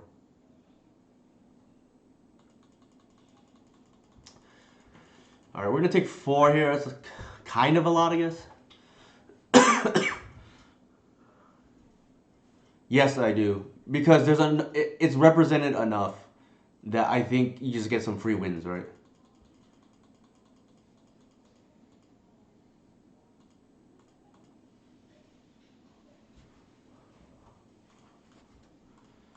Alright,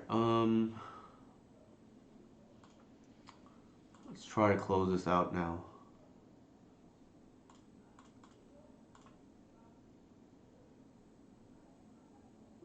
Ugh, okay, that's okay. So they're on the combo version, which is quite annoying.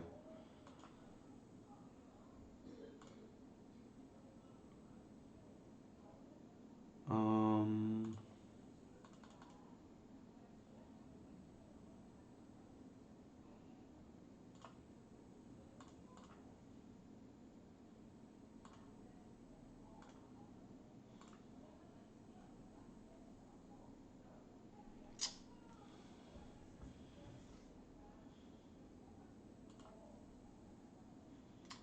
think we.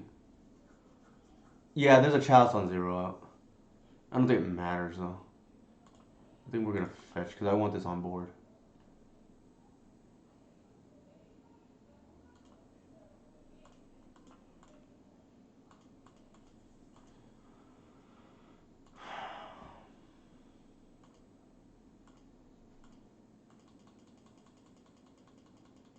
Hull Breacher main is quite annoying. This and Opposition Agent are just not cards I enjoy playing against because it's not even good. I mean it's good, but what I mean it has to be a blowout every time.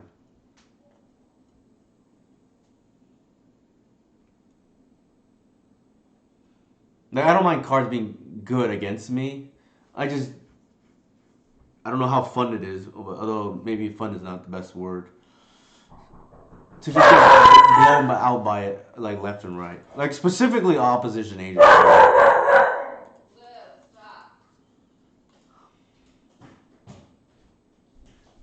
That's true. That's a good point, Jason. Bro, if you're casting 3 mana spells, it's not nobody's gonna have. Well, one side will have fun. So I apologize. My dog has just lost his mind.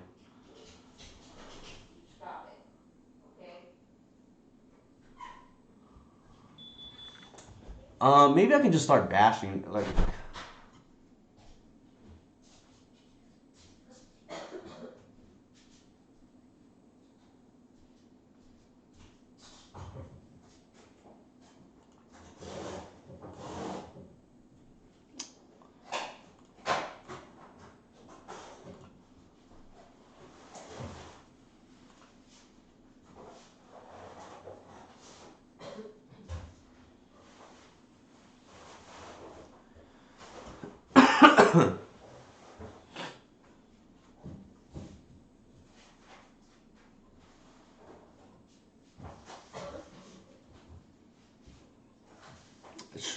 Endurance is probably only fun for one side. Phaedra, to be fair.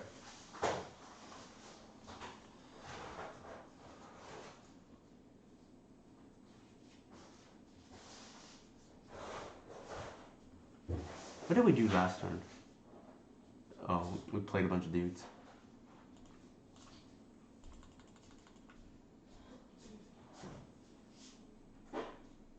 And I think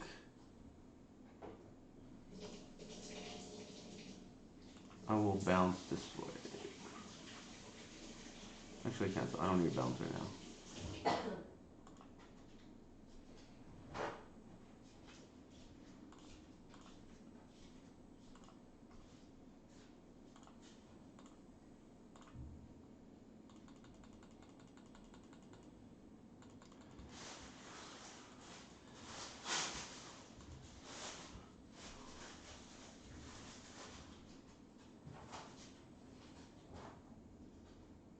What?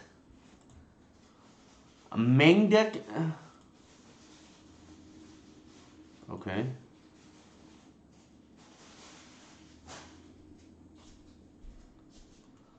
This is some EDH level stuff going on here.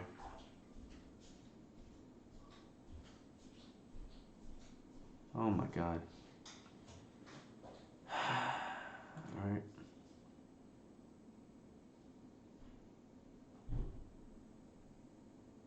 Wait, why you... Oh, we can't draw.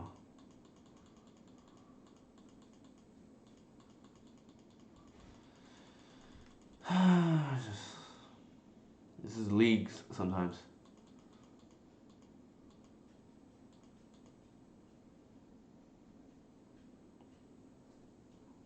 We are 2-1. Our loss was to 4C control pal, Anurag's. We beat Reanimator and we beat Jun Shadow.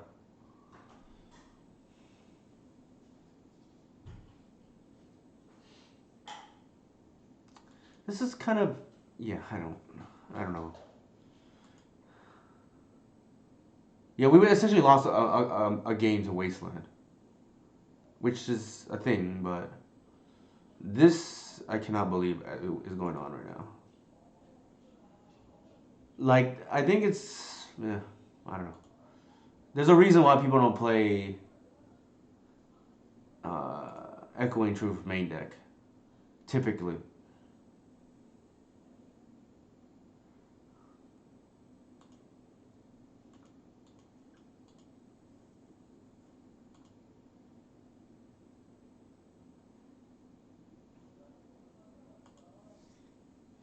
Where's the upheaval?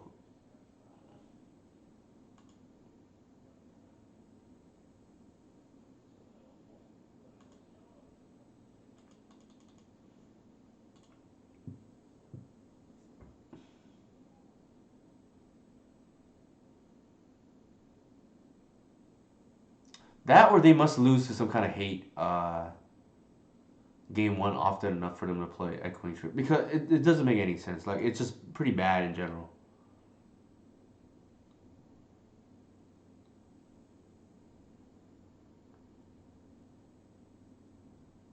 Like I don't believe they can tutor for it either. So they would have to have it naturally. All right, we're just dead here. This is what I mean by. I mean, we did, but like, I still think we would win normally. But this is what I mean by we would only lose to this version if it's like the convoy version. But then you just make yourself so much worse to Delver.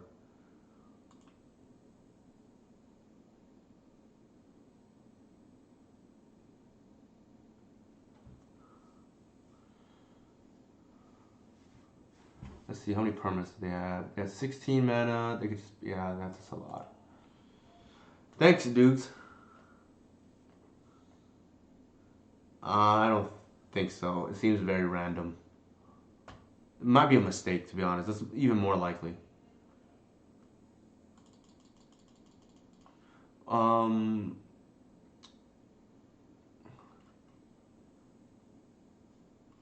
all right, we're gonna play Leyline because they're essentially a combo deck here.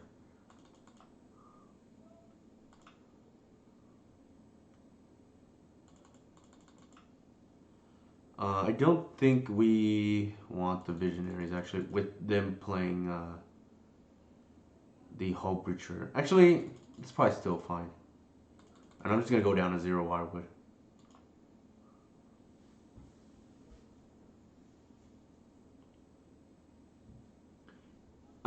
Yes, but then the deck that top eight of the showcase, they eventually cut the LEDs and the echoes, because they're bad against Delver, right? It's a liability. I think we keep.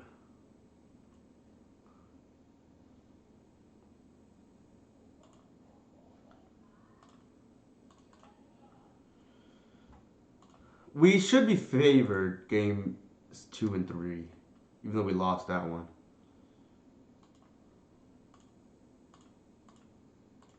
If they want to force it, they can. I've seen people do it, just like they'll force what they can, just because you have Shepherd.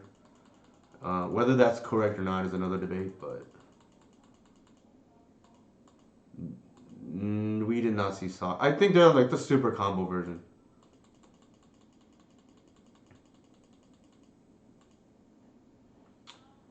All right. We have a turn 3 kill now.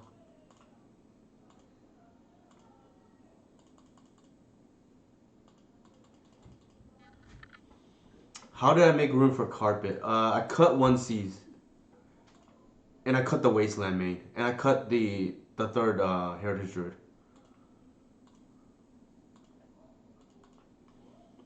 I still think we're pretty favored here. It's just a little bit strange to see main deck echoing truth, but that is another topic for another day, I guess.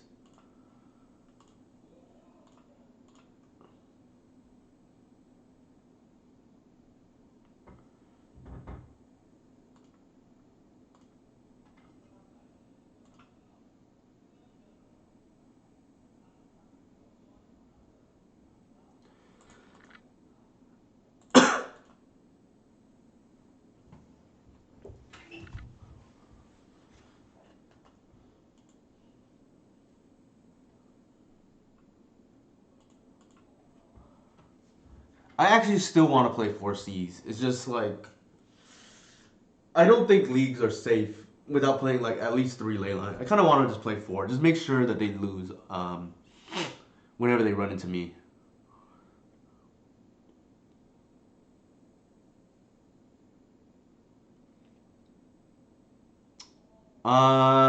I don't think that's entirely true, Sadra. I think like show and tell is a little bit vulnerable. Um, like Doomsday, while good at the moment, can easily swing back the other way. This hand here, I think is probably fine. Like we have, like, there's a chance they just keep it Chalice hand with lands and spells, I guess. All right, our hand just got a lot better with the second land. That means this can be whatever we want it to be. Cradle. The reason why not reclaim it there is because this is a speed matchup. You don't really have time.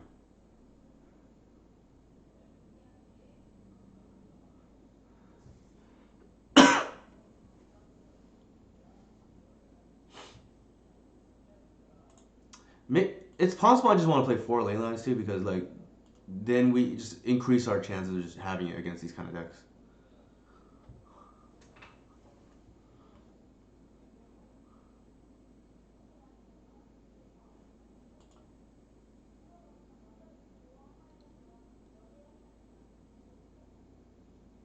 Oh, the upheaval is in the sideboard. I just saw it now.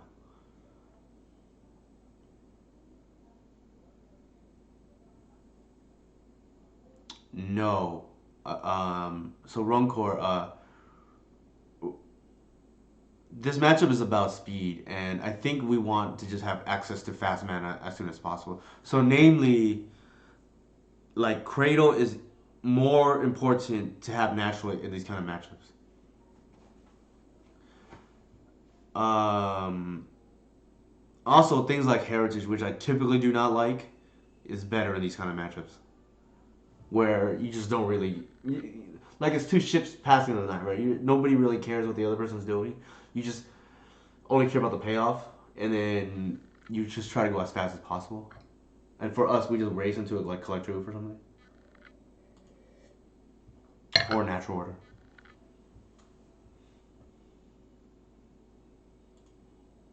All right, they're just gonna vomit their head, I think. Yeah, God. Ah, man.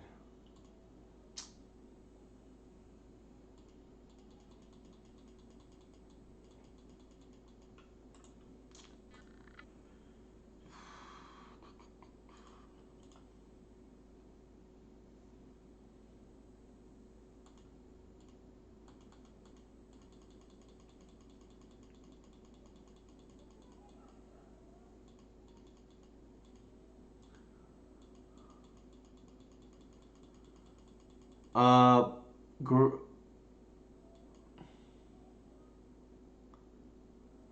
yep, we're just dead.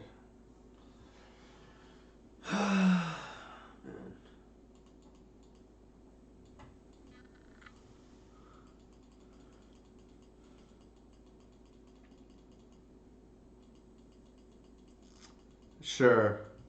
This is like the one side is Spirit of the Labyrinth, right?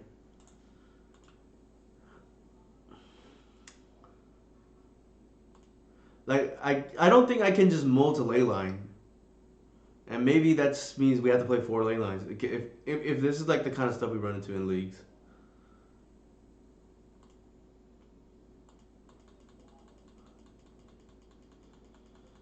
Ah, man.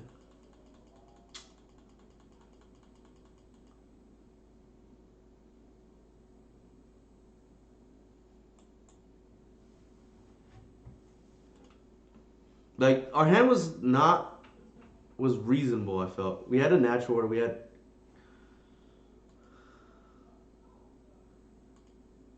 yeah, and out is not even that great, right? Like Dukes.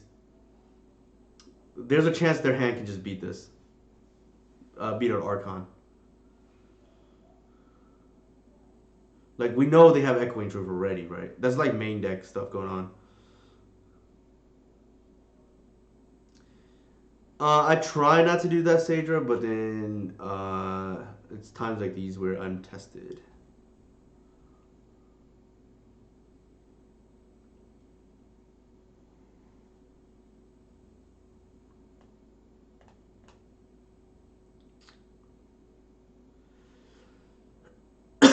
Like I don't understand how this deck will ever beat Delver. Like,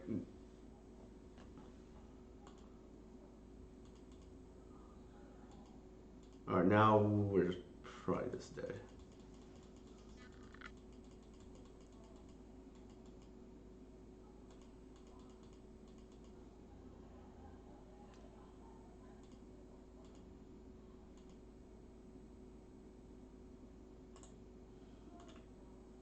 I think they just get Lattice and we lose here. That would be the play. I would imagine. I think they have. I think they should have the mana now. They probably had the mana last turn. I don't understand what's going on.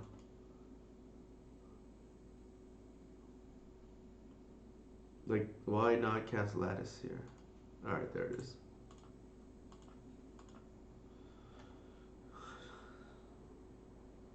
Not in leagues, no, and that maybe that's why. I mean, that's a good point. Uh, Only 2-2 so far. Not great. I will take a quick break and then I'll be right back in half a minute or a minute.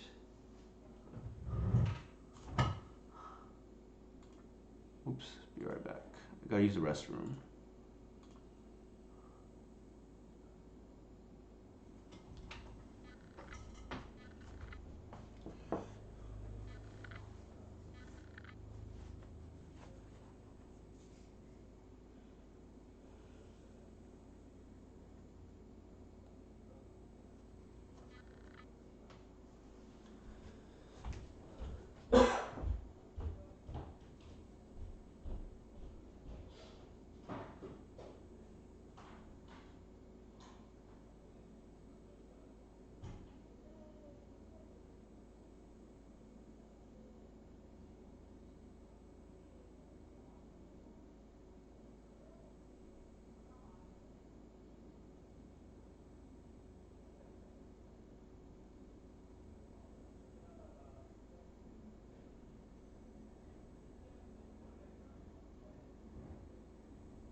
Welcome back.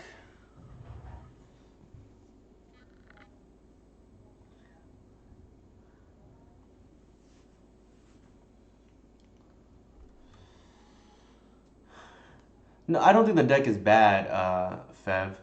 I just think the main deck, Echoing Truth, doesn't make any sense. It's gonna be dead more often than not, unless it was a mistake for them to when they were registering to put that in. Um, like you can't tutor for it, and this person's always on Painter. You can't tutor for the Echoing Truth, and it's just bad a lot of times. Like It's a sideboard card in my opinion. That would be very good, Sadra. Given that we know they're on Painter, I don't think we can keep this hand. It's too slow.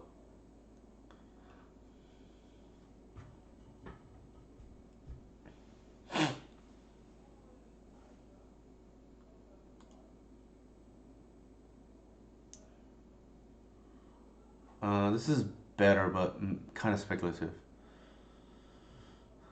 I don't think we can go to 5. We don't have mana, so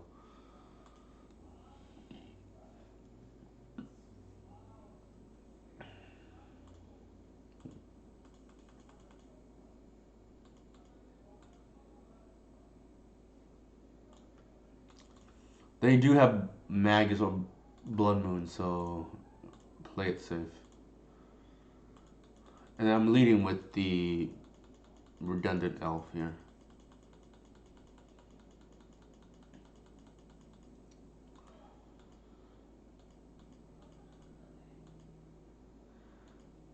I haven't really looked yet. I would doubt it though. Ooh, that is a really good draw. I don't think we want to expose that we can Dino Pump. So what I'm gonna do is play this way, and then interesting.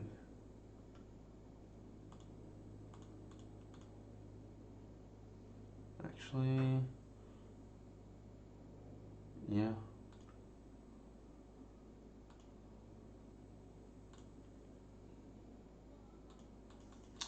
It's kind of a relief, right?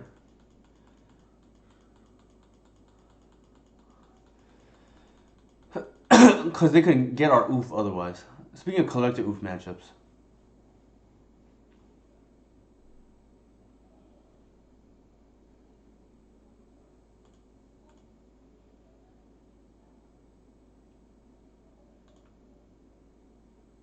Brea's Apprentice?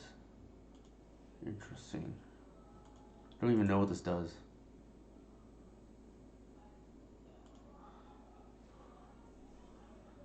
Sure.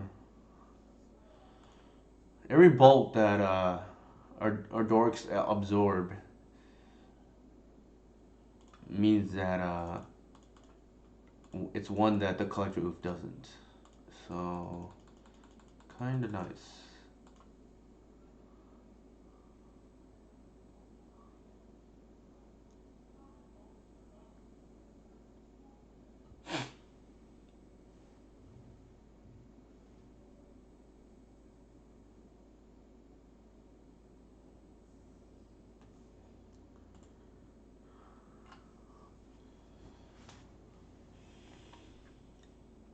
Green LED does exist already, Runcore. It's called Heritage Steward.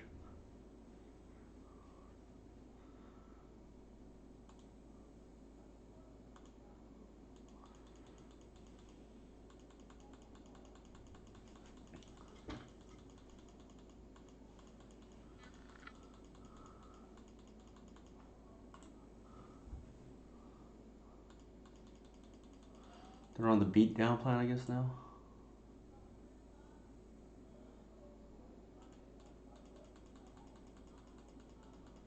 Yeah, 1-1 Runafout elf sounds like it's almost strictly better than Runafout itself, right? Except it's at sorcery speed.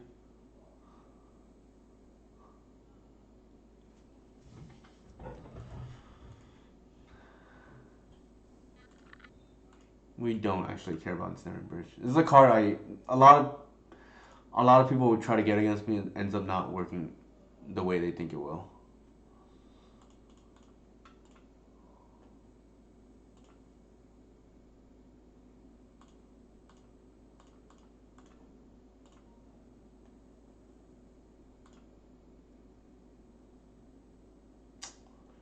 A turn short.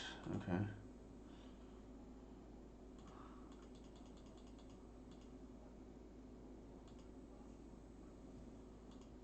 Alright, so the E bridge is gonna come down right now, which is fine. What we're gonna do is we're just gonna natural order for Archon Name artifact. They've already blown um what's it called two.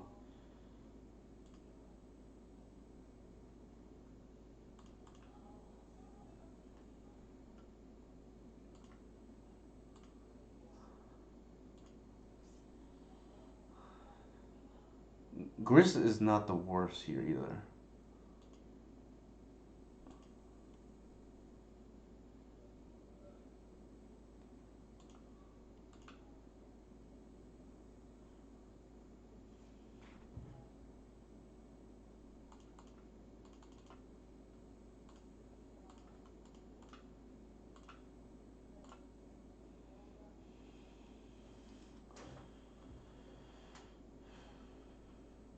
I think safe is Archon on artifact.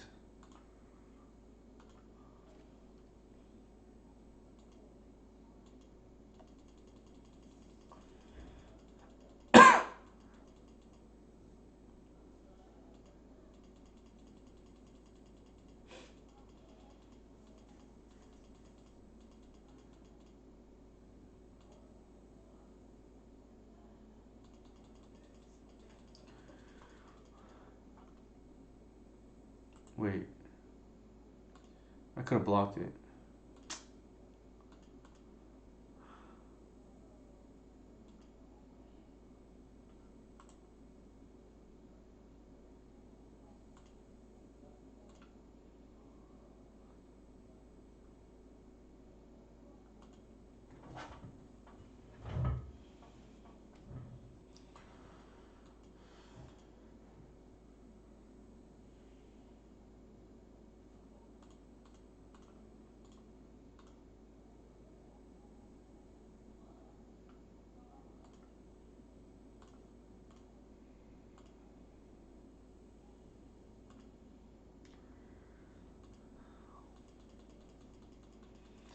Our plan, we're gonna grow their hand because Archon is on artifact, and then we're gonna bash.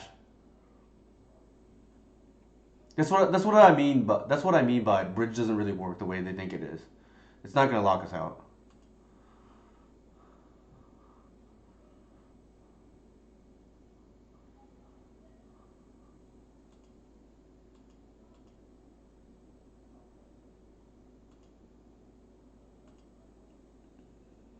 This is like rare. People would go for it all the time against me. It's like almost never successful.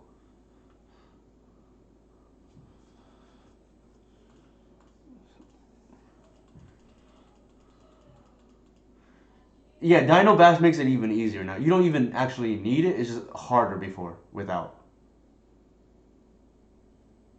Like Moon Stomping players in the past have done this a lot. Okay, that's more annoying. That is more and more annoying.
Hmm.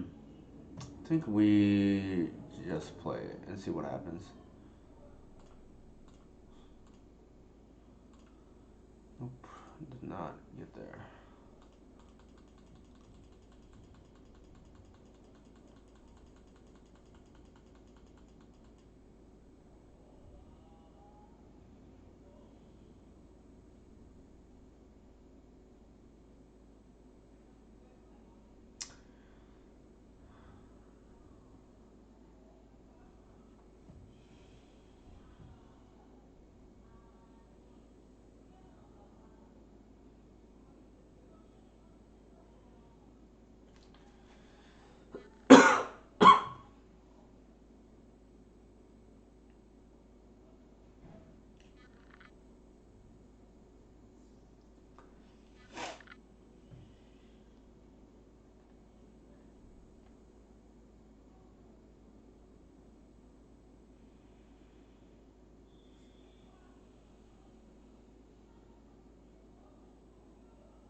What's going on? Okay.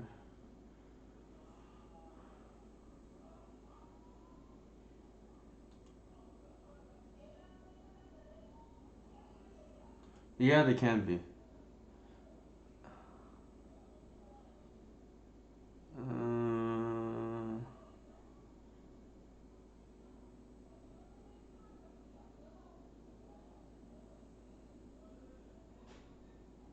do we care?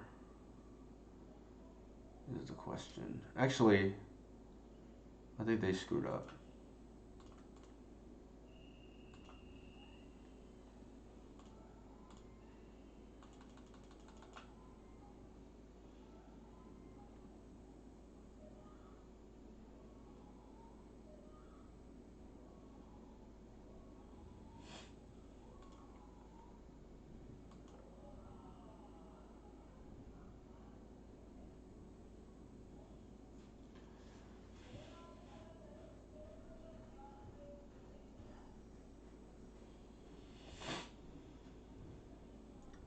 I think they did not realize we could do that. Yeah. This is a big boy here, 7-7.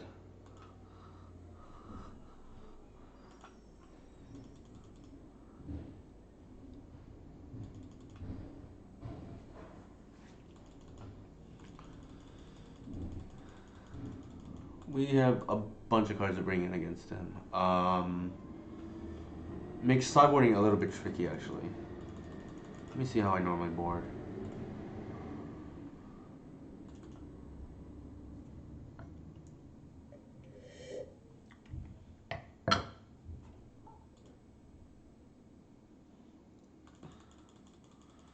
Yeah, shepherds are kind of bad. And then I can trim a visionary, I guess. The reason why shepherd's bad is you can't really aggro them out.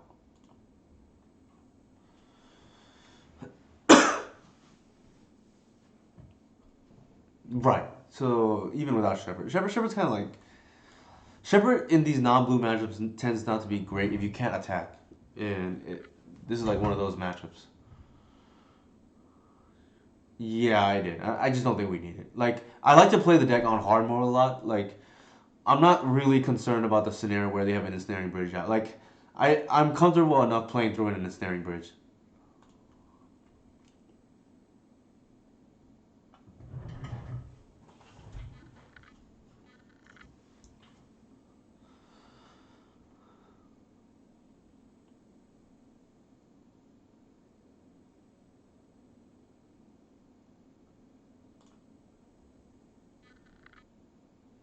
That's true, Sadra. That is very true.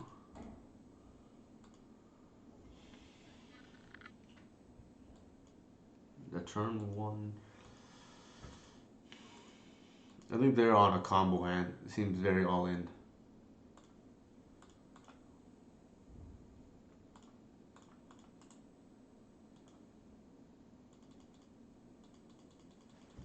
Oh wow, I didn't know Mike had a fold out painter deck. That's pretty cool though.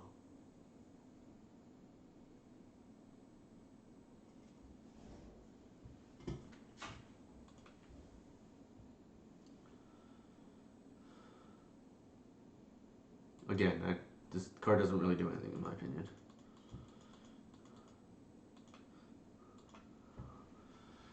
I will just go proceed with my own game plan.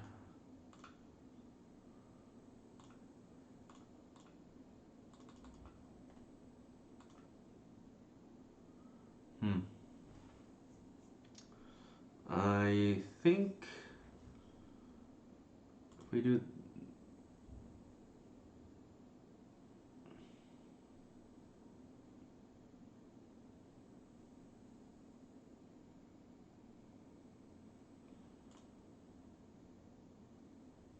Cancel. Hold on.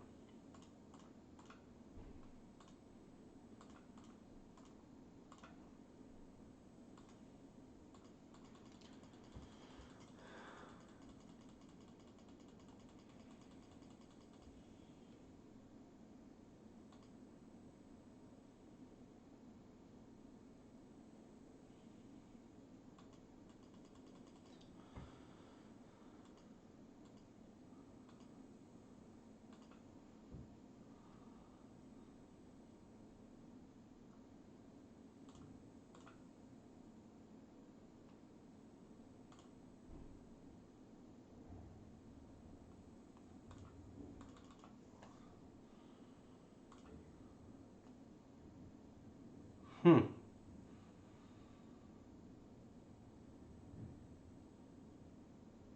I think we have enough to do it too.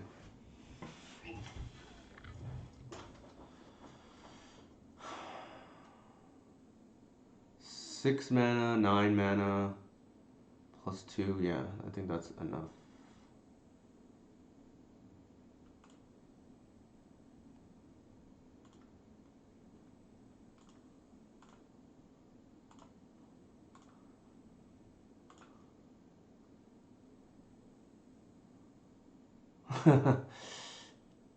Fair enough.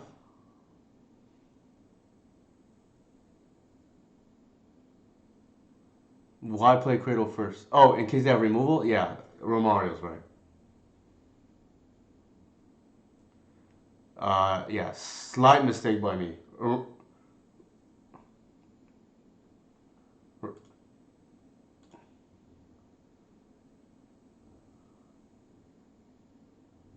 No, we have to kill here, oddball.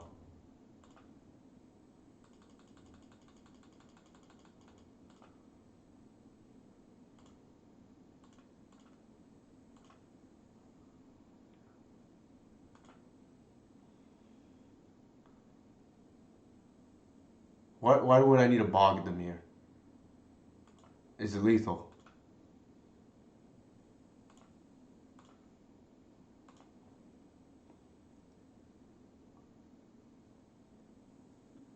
They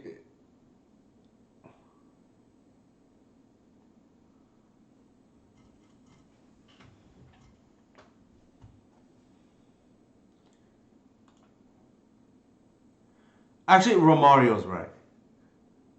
Yeah, I actually got sloppy there too. You let it, yeah, you let it die, and then you can bring it back. Um, so it was a double screw up, which is pretty funny. So heads up, good thing we have Romario in chat. He is the expert elf player, so good thing we have him around. Like it was a punt on my behalf first, and then they punted back. Is essentially what happened. I think. All right, we lost to. We lost to Honorog's deck, and we lost to. That's true. Romario is a welder aficionado, and what was the other deck we lost? Oh, we lost to the combo version of the Echoes Urza Echo deck. Let's go back to the deck construction. I think the deck itself felt okay. Like we can't really we can't realistically just multi Leyline against that Echo deck, and reasonable with chance we have. They just happen to have both combo pieces. Like we live with those results. I think. I don't think we really miss Wasteland today.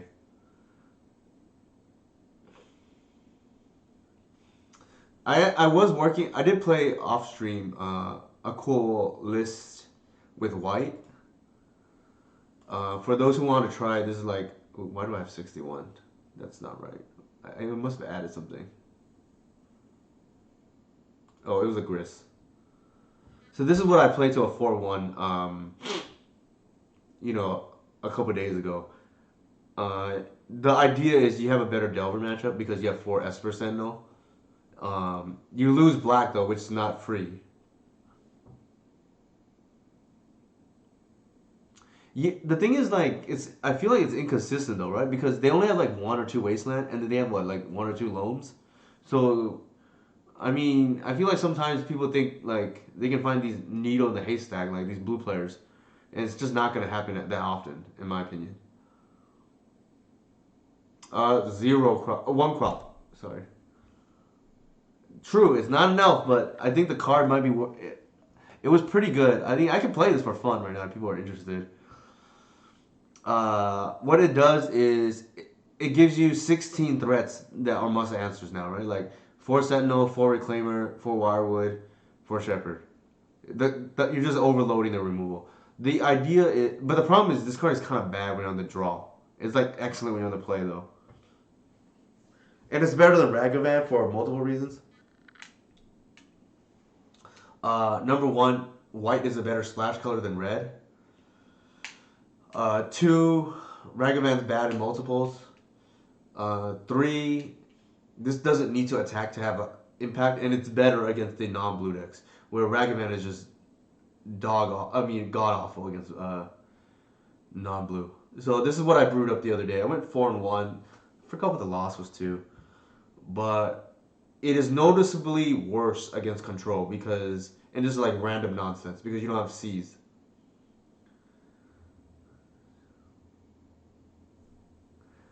Yeah, so I played two Savannah and two basics. Where's the basic?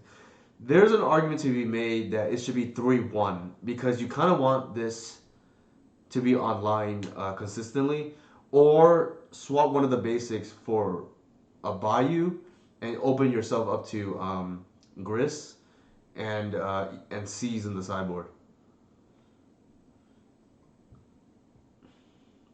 Possible. It's just if I kept a straight green white, I think this is like one of the haymakers you can get. It's possible we can go something like this, cut that, maybe play like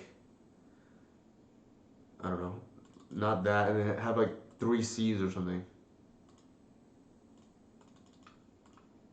I think Gris needs to be somewhere in the 75 too, because the control felt a lot harder without it.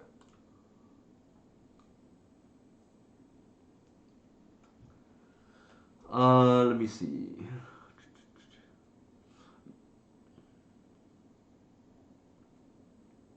If I cut a card from the main to make room,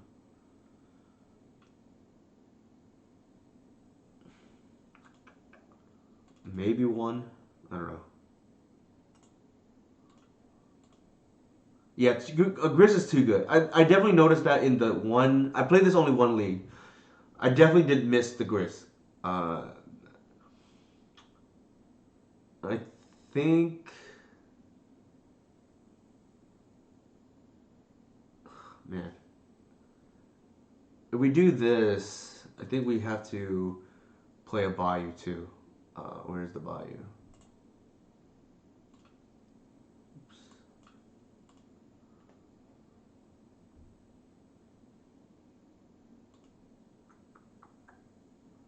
This was real good for what it's worth in that league. I beat Reanimator with, and my graveyard hit's not like great. Maybe we can try without Leyline.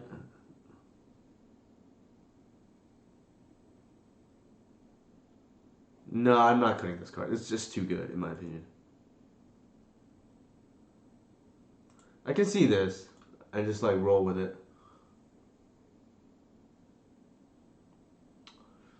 Yeah, we can. I mean, we can play for fun. Like, let's see if I'm missing anything else. I think I like cutting the one basic for a Bayou because you need to hit the colors on. Don't go with zero leyline.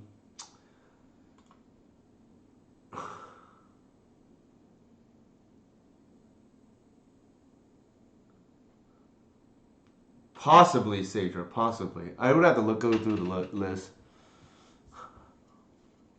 It's very good, in my opinion.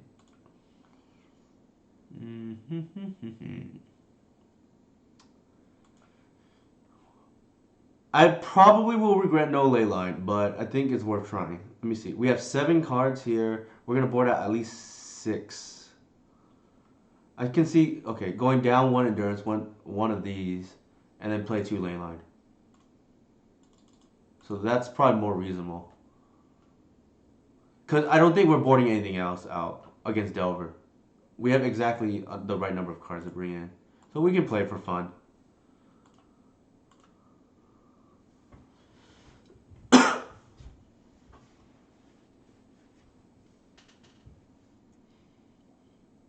And like I said, I played.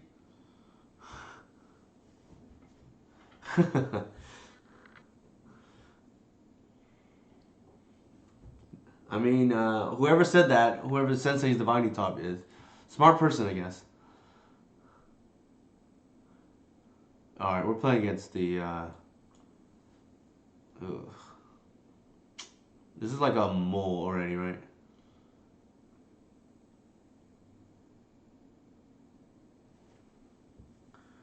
Yeah, mole. I don't know, to be honest.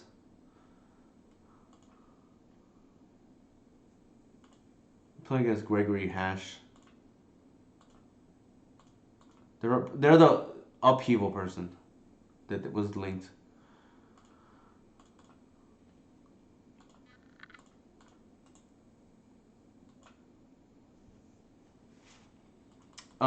It might have been. I have to look again.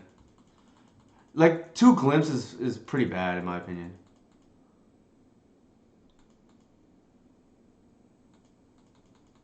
We're probably just dead here. Like you're down too many cards.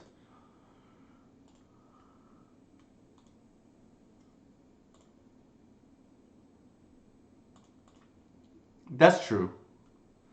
Uh, okay, I forgot we don't have a second basic, so.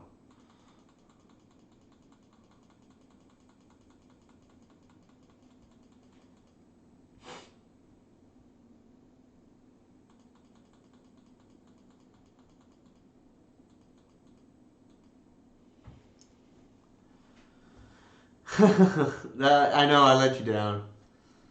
Sorry. Rug Delver?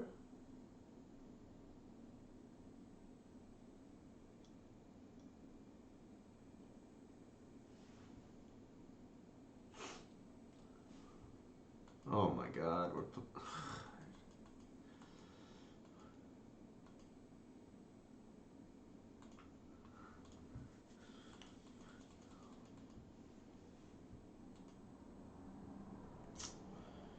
Oh man, this is a problem. We bog now. Man. They can waste us, but they can waste us anyways. I think we have to do it now.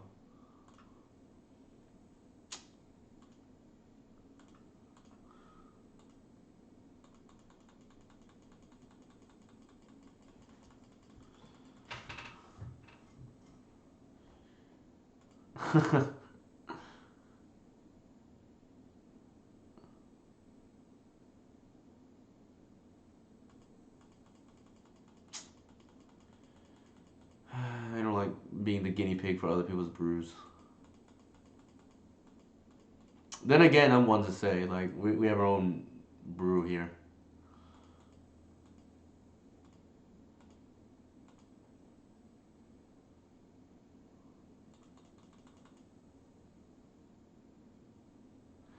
They have Wasteland back, right? Man, this is like annoying. I,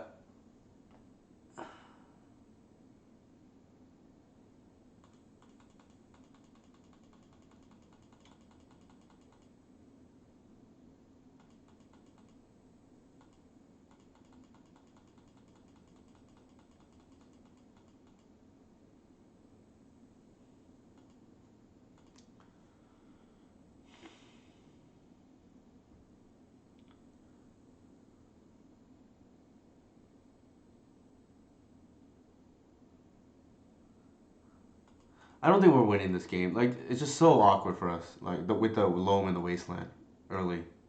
Maybe the correct play was just to ignore the loam. Because this is like, we can't develop our mana, our board, right? If we bog them. Not to mention, like, this got loose because of that. So we probably just misplayed altogether.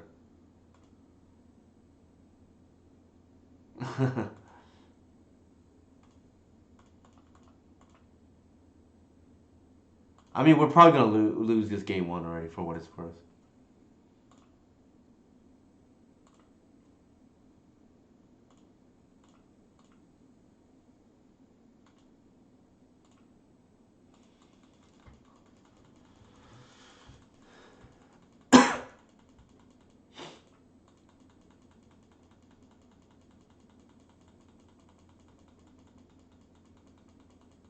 Loam is a card that I don't have too much experience playing against outside of lands. So yeah, highly possible. We just ignore the loam there. I feel like that is hard to be right though.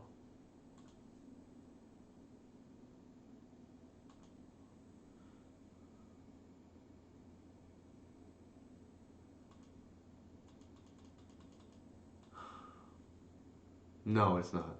Not on this board state.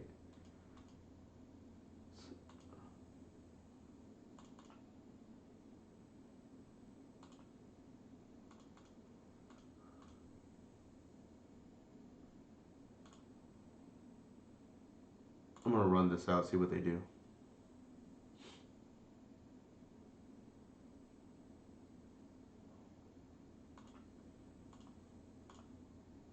That was good.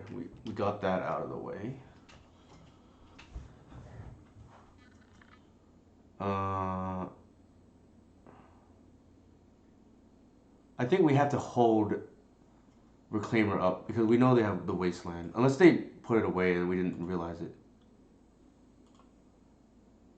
Possible. Yeah, it's just we're their guinea pig essentially. Because whatever brewer that they have. I mean, this is the same person playing the upheaval, right? So, for whatever that's worth.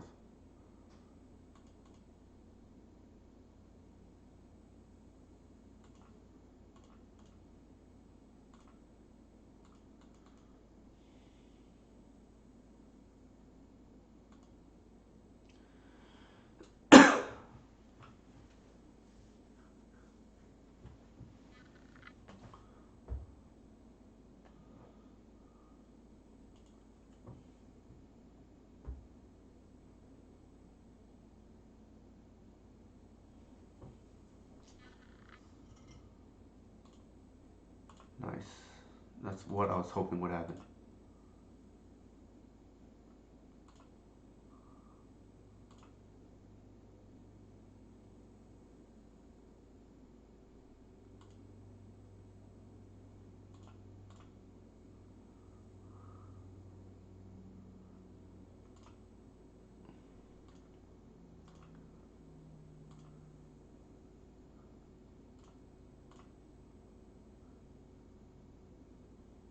Okay.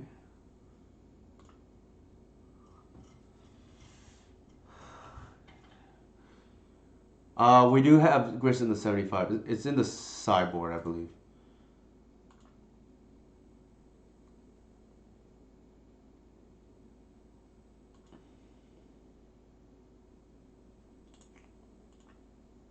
Yeah. It's not lethal, which is awkward for us. We need another creature here.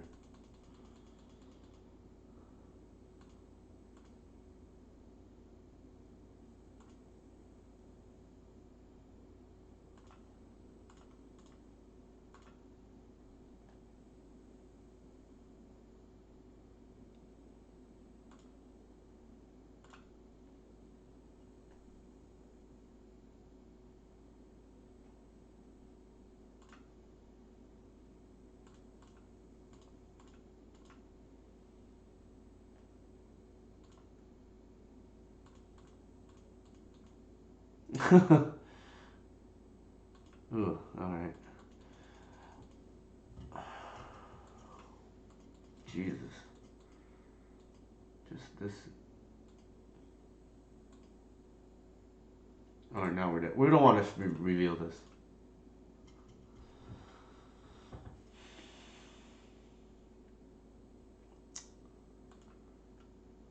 I think we. There's a couple of ways we can. Like, they have Days and they have Wasteland. Makes me want to just go lower to the ground and just play the Endurance. Swords is like real good here, actually.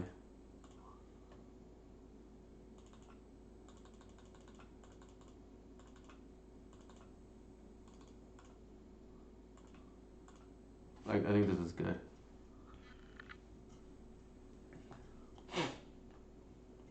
There was a window where we actually had lethal, but they had the force of will. Sure. I think the first one is going to be basic. and then we're gonna go ahead and play Savannahs after that.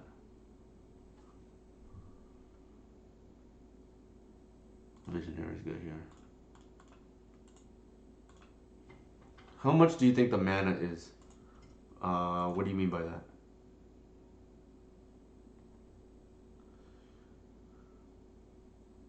It wasn't lethal. Just this and that. Yes, I could have, but it wasn't lethal.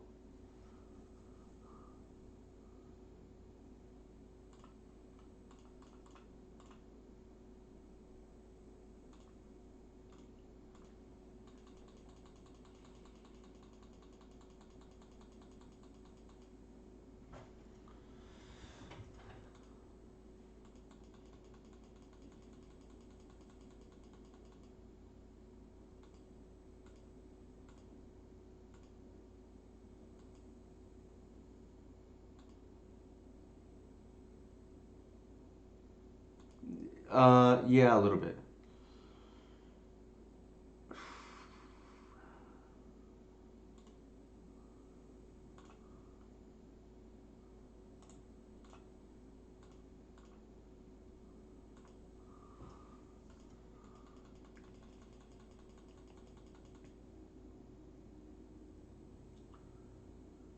I'm gonna play more patient now.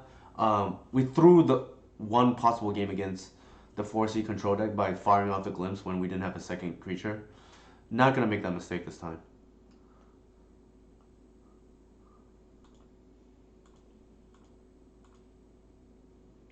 Awkwardly, Green Sun is more live here for them. So is that.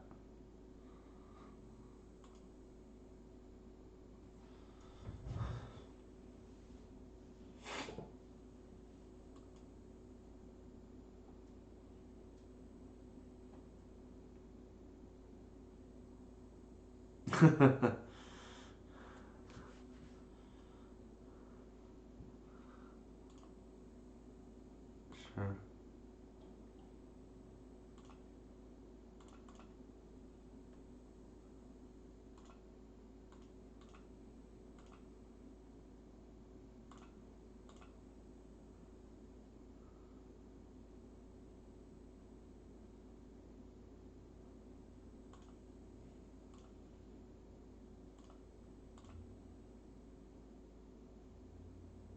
No, I don't care about this card. Actually, screwed up. I should have left mana, the Savannah up, so that I can STP the Earl if they play it. But they can't do that all on the same turn, so I don't think it matters.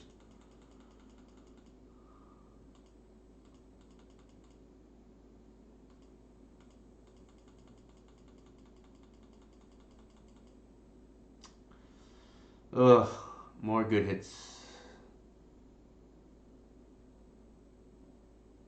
Nope, they can't cast it now. We would have liked to draw on this, but it is what it is. They're, if I were to guess, they're gonna dig a removal spell for the Reclaimer.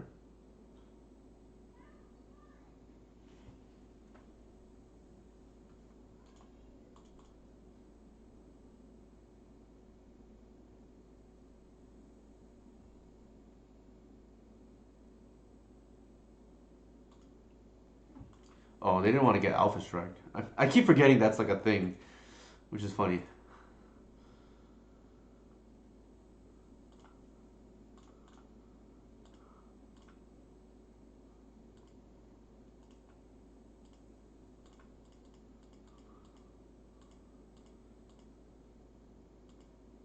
Yeah, but it's hard. Yeah.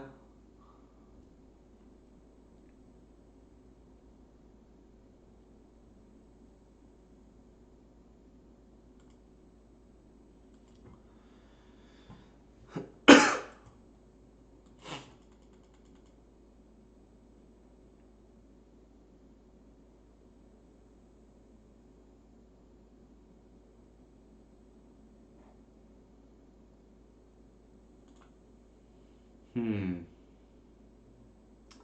So they're doing this because they don't want me to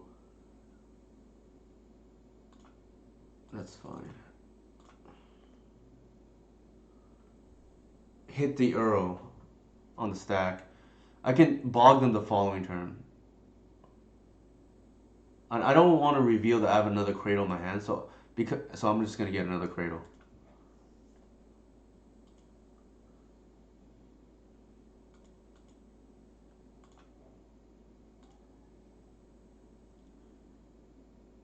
I'm gonna surprise block them here. I don't think they're gonna expect it.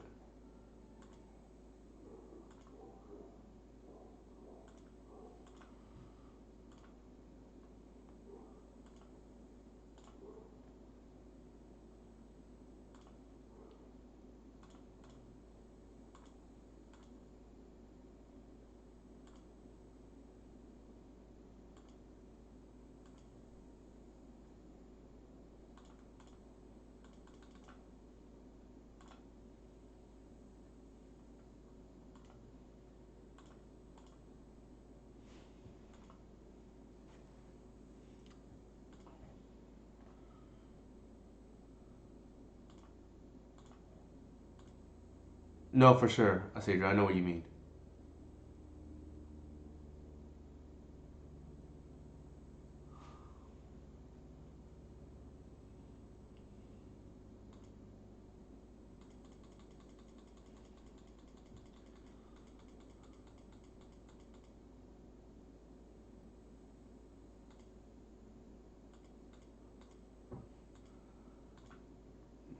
They should not be keeping multiple Ragavans in against us.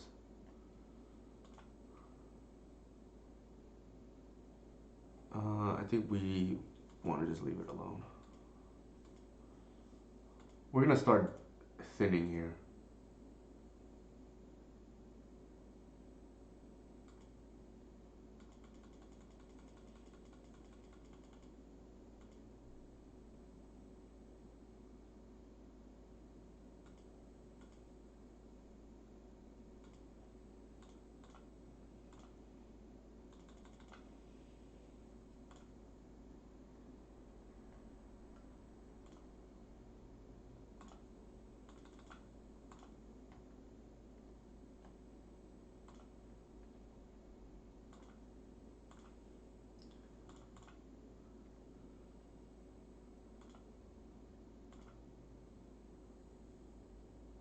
All right.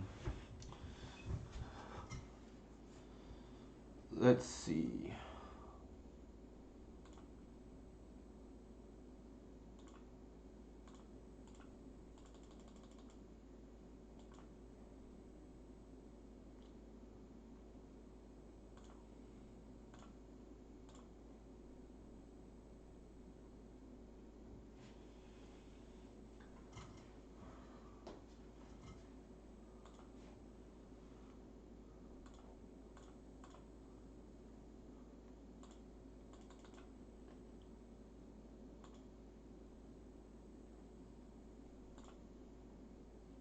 That's fair, Sadra. For what? Like, we can't win. Like, I just want to draw cards here.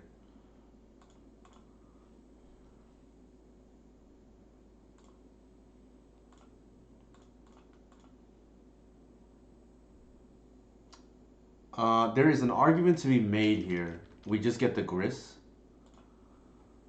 Um, but I think getting multiple draws is probably better. Well, actually, Gris is safe too. 14.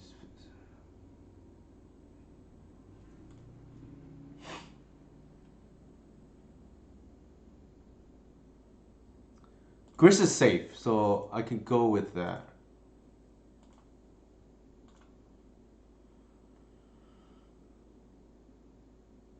Endurance is not bad either, but we'll just plus.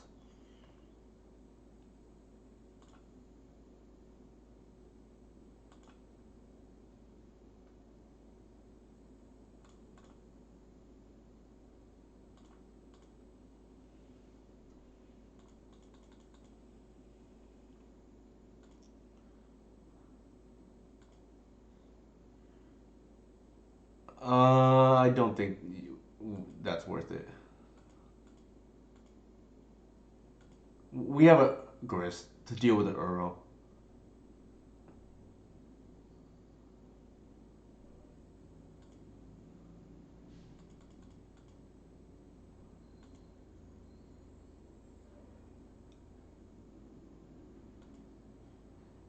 They're just yeah. We like they have to fight on multiple axes now, and I think they're just dead to be honest.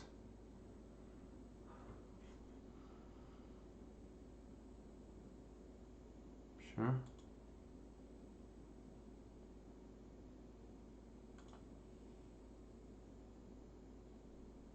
No. Yeah.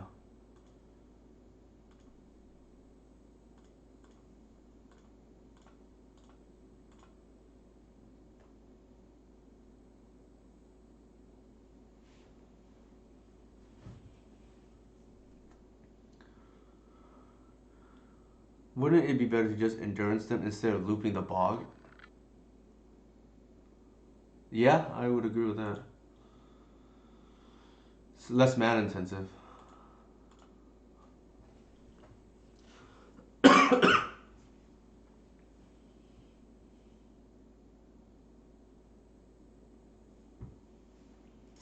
Nope. Oh, we're trying to cast it, but we don't have lands. Jesus.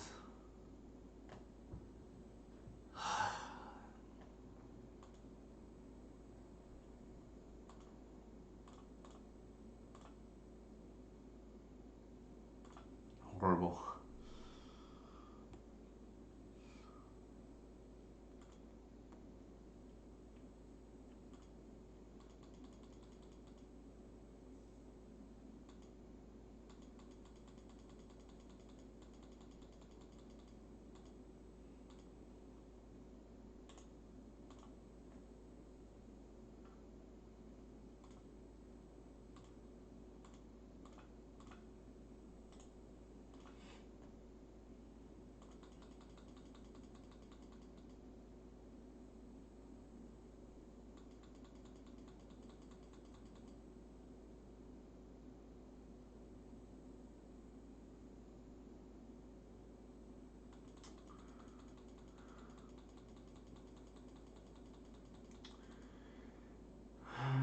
Man, frustrating game.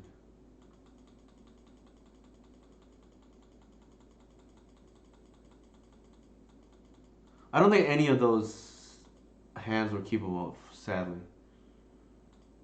they probably have a bolt in it.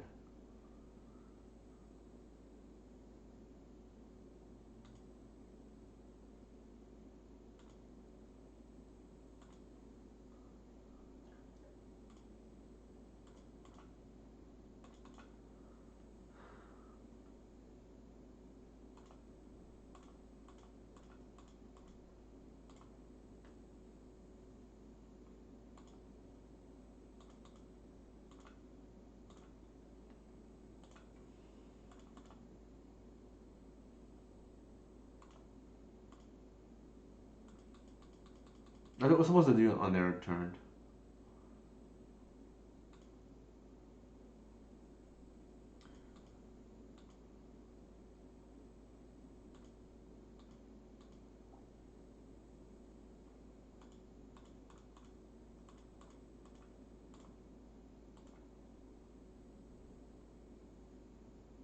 Hardcast Force, maybe.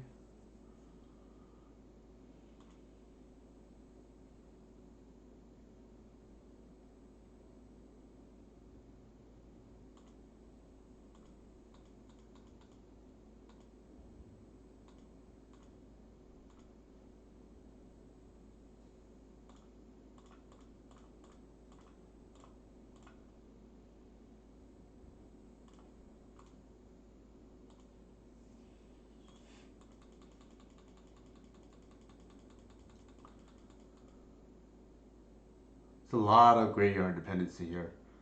Seem kind of weak to rest in peace.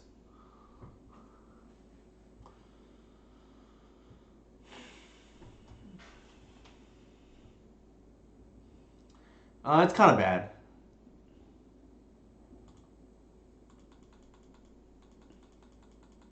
We moved to 4. Like, what can we do?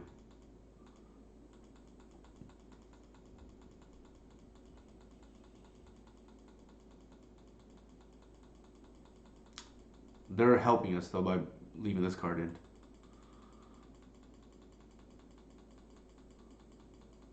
Another useless card.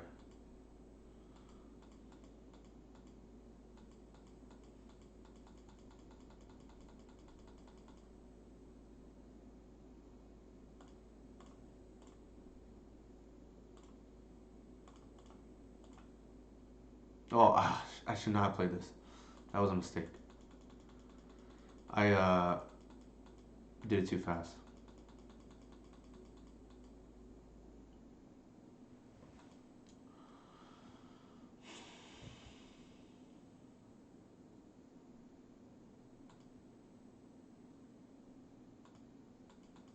Yeah, I needed to bog there. Oh my god. Playing sloppy.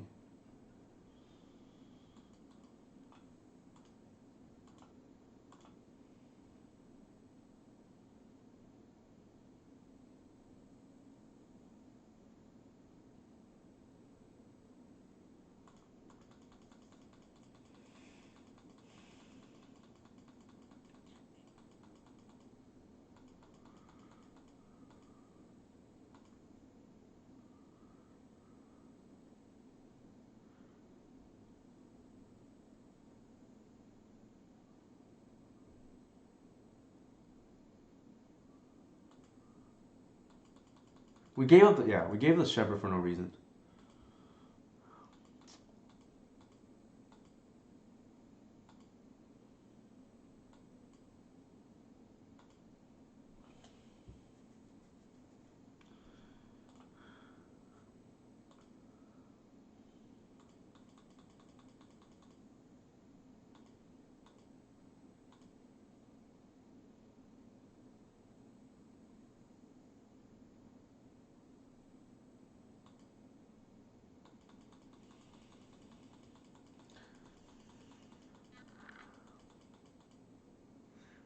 We didn't board it in. We boarded out the natural order package. But yeah, otherwise.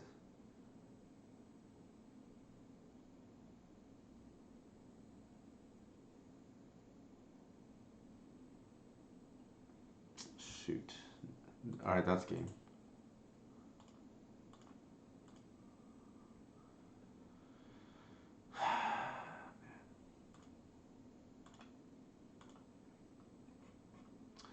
I'm gonna use the restroom real quick.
Yeah. So Feb. Yeah, that's what I mean by that's why I like Once Upon a Time because you reduce the fail rate of this deck and yeah, the mode of four there was just brutal. I could have played it out, but I just was did not feel like playing through that.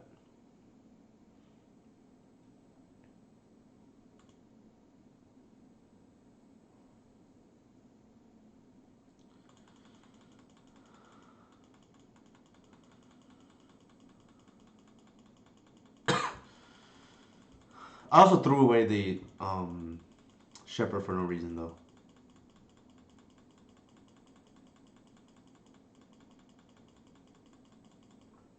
I actually screwed up too on the turn that they cast the Euro. Let me see. All right, so I screwed up there,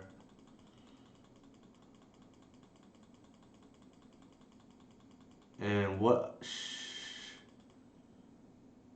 So what I should have done was bog them in response.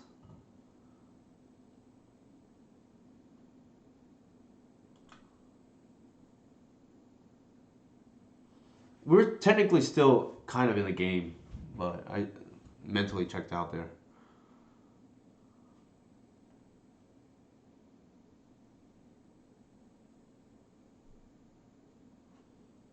No, not the treasure. In response to the Earl trigger, I should bog. The problem is like they can still get the Earl online. It's kind of tough. I don't know. I don't know what their hand was. Oh my god, we're playing against this.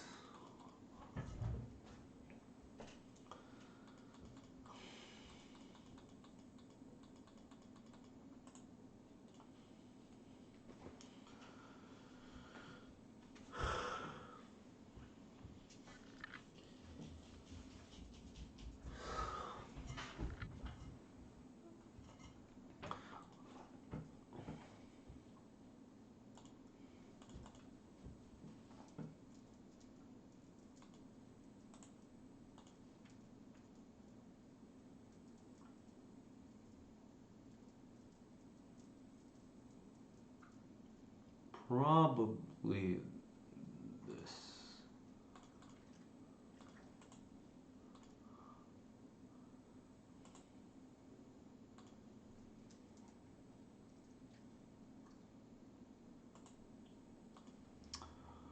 I mean they were a Wasteland Days deck too, Sadra.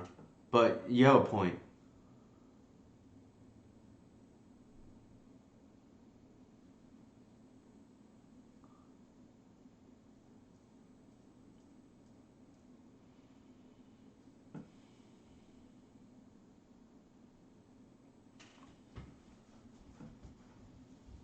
Yeah, I mean we could have kept it in the natural order.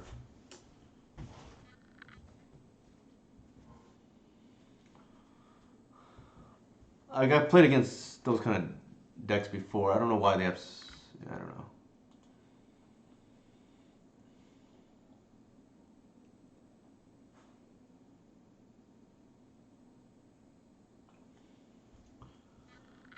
Like doesn't make any sense, right? Like why play Days then?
I think they took the wrong card and now lost because of that. Off the grief.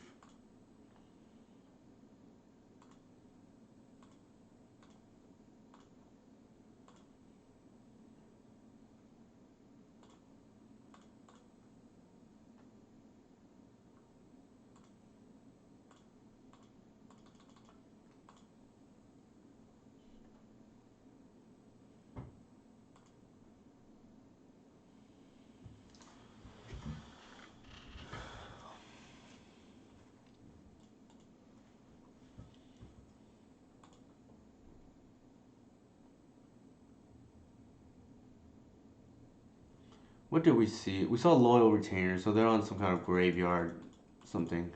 I think this is probably gonna be.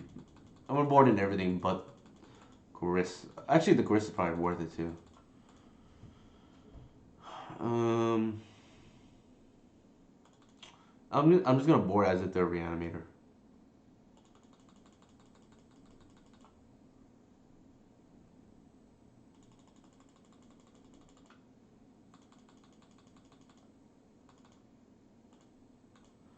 Ooh, we don't even have enough to board out. Oh, this. They could be. I mean, the swords are real good here, right? This is like the death deck, DETH. I forgot what the acronym stands for. It's Depths something tendrils hex mage.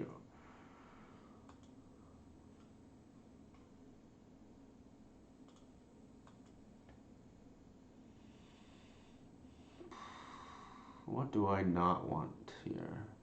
Maybe that. Actually, no. Um, Maybe the reclaimer to be honest.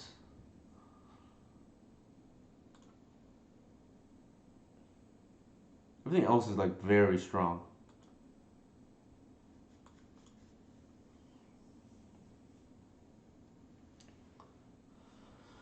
The D stands for Dark Depths. E, I don't remember. T is the Tendrils, and H is the Hex Mage.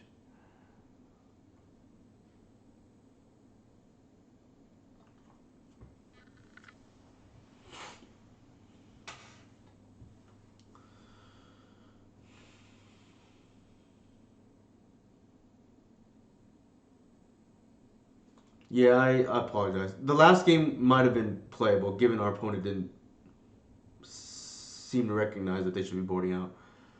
Um,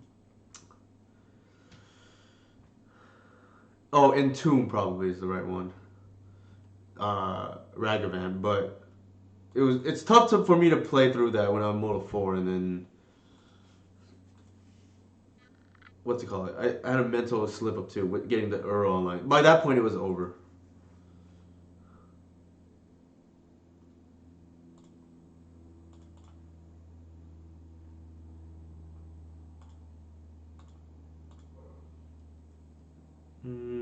Probably just this.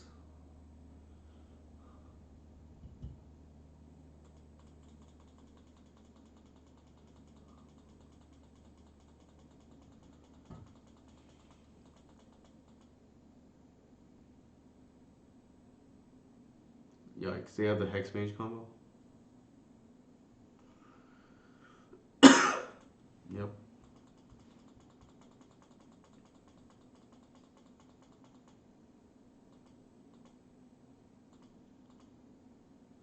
How much clock would it be to try it until during the match? You're talking about trying to like time out your opponent?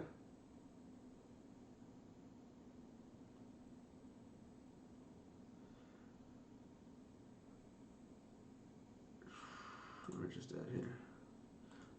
So we played a normal list in the first league, Dustin. So I showed them a list that I played the other day that was like 4-1.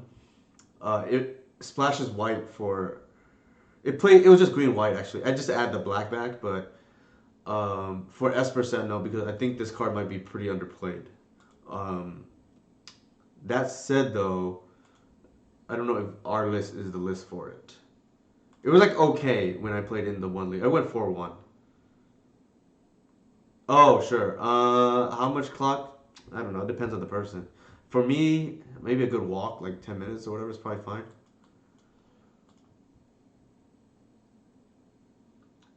Mm, ooh, this is like close. I feel like probably not, but yeah, probably not. This is a lot better.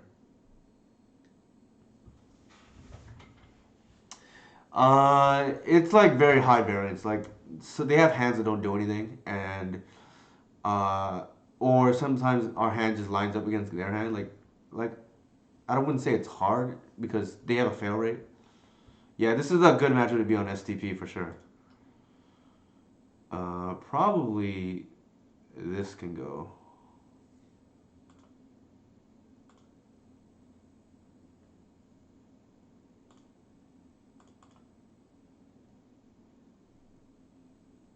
I mean, I think I'll be fine. Like, to be honest.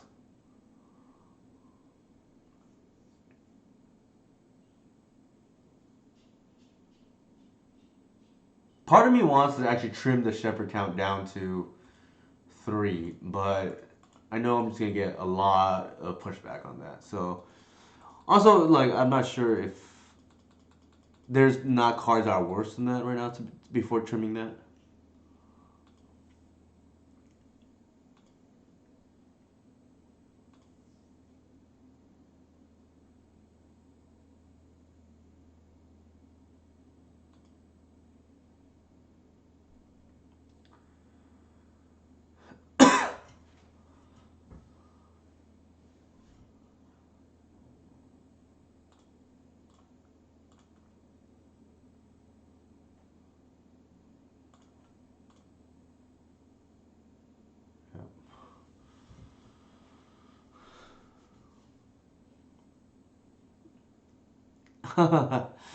Thank you. I appreciate that, Dustin. Yeah, I didn't feel well the last few days, but today is feeling better.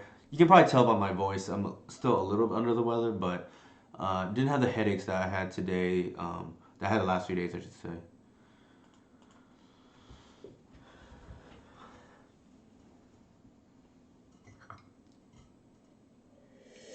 Probably helps that I'm vaccinated and boosted.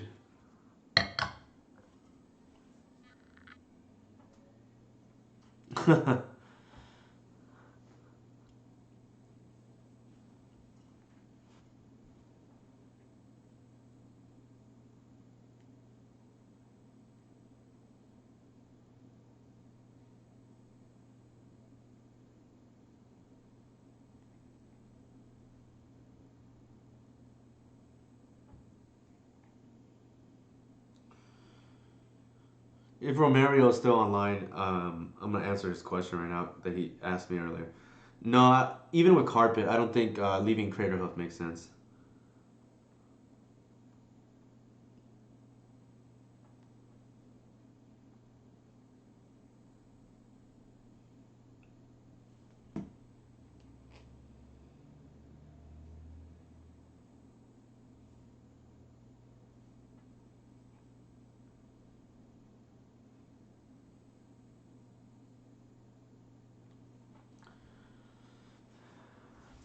Yeah, I caught COVID, Sadra.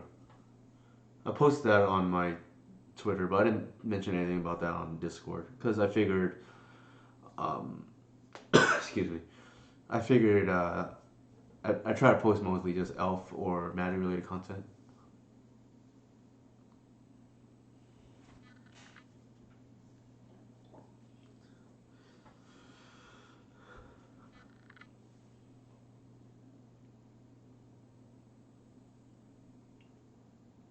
Oh, here's the list, Dustin, that we're trying today, or in for this league. This is the second league.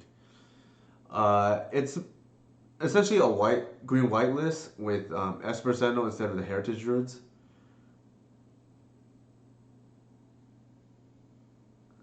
When you say seven snake, which one are you talking about? You talking about Hex Trigger or something else?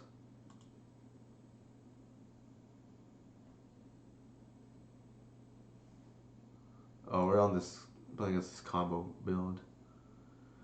All right, finally gonna see Esper Sentinel, I think, in action. I do not think that's good against Delver in Eagle.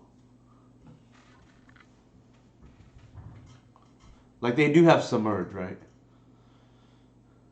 And it's hard to get to 8 mana if you're not gonna natural order for it.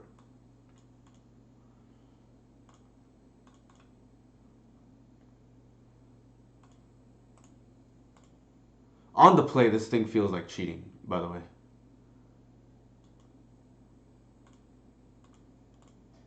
I should have got Cradle actually. That was a mistake on my behalf.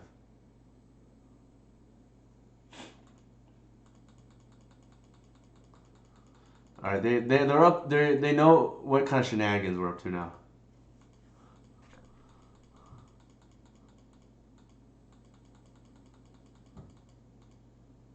I know, right?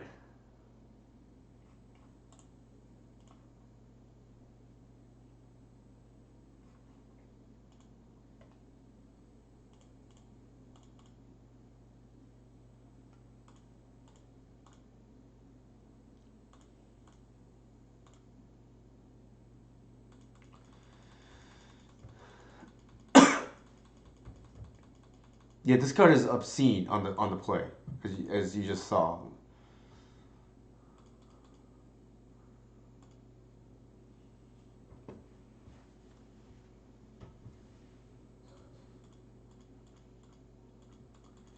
I do. I have not.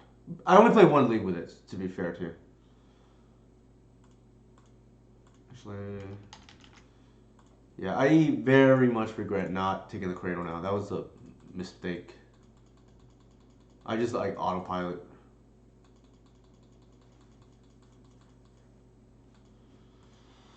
Now to take a turn off to find it. They're playing. I know this user. They like to play the Hull Breacher combo version.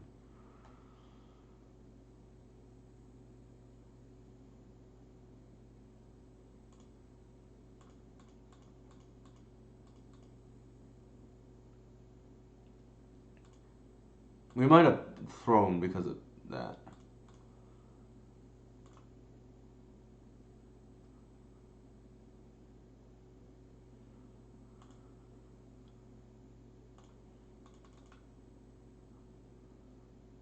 Feels like Hull Breacher here. Yeah.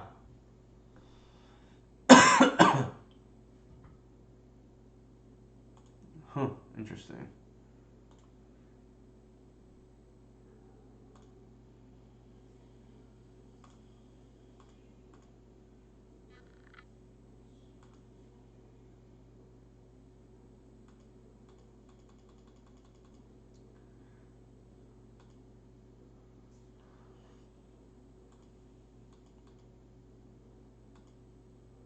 Oh shoot! It might be Terminus.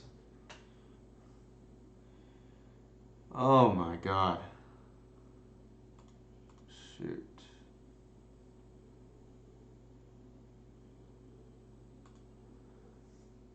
Hi. They had it off. Man, I have to look. What happened? When did they cast Brainstorm?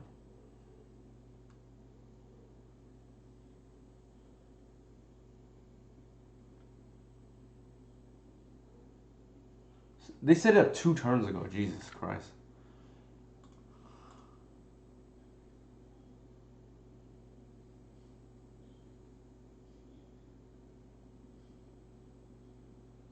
Well, what can you do? Ah, man. I know our opponent likes to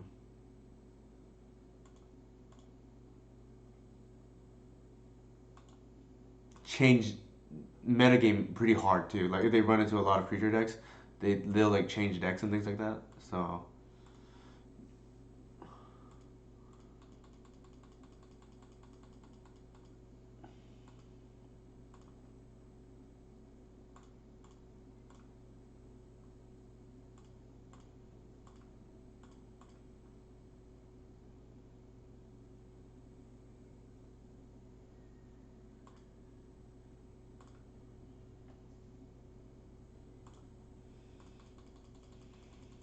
we're probably in trouble now.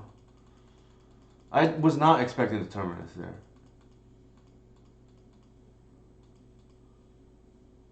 Especially 2 turns down, but I guess I have to look at it again. Like, people keep telling me Terminus is dead, but yet I keep running into it.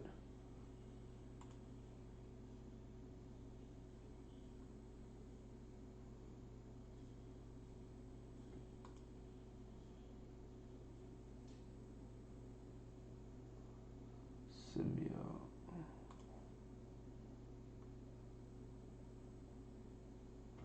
What did we play turn 1? Oh, we got our play forced.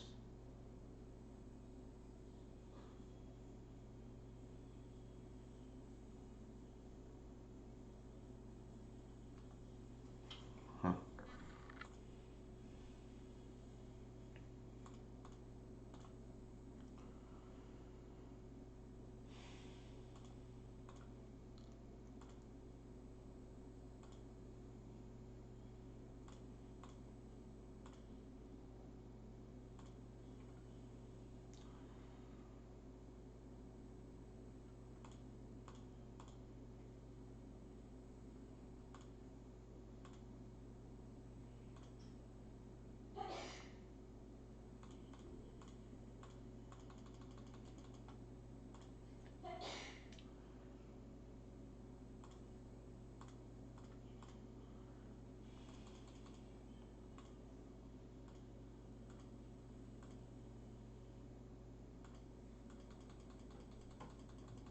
Allowing my opponent to untap with Jace is problematic though.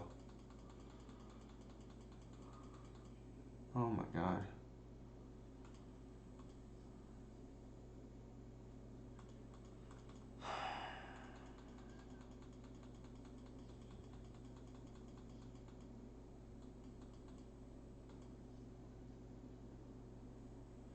Yeah, again, like I said, people keep telling me Terminus is dead, but somehow I keep running into it.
Oh man.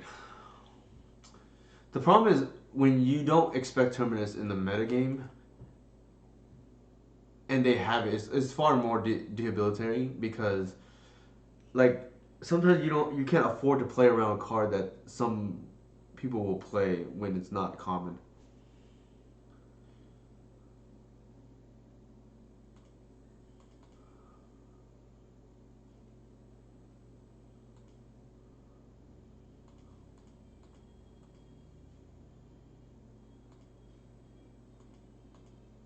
I think we lost this game one. Um, we did not expect it. We got blown out by it. Like yeah, like okay. So they have two prismatic and two terminus, and presumably four swords at least. I just don't know how they're ever gonna be combo like, but maybe they're not trying to be combo. I think we're too far behind here.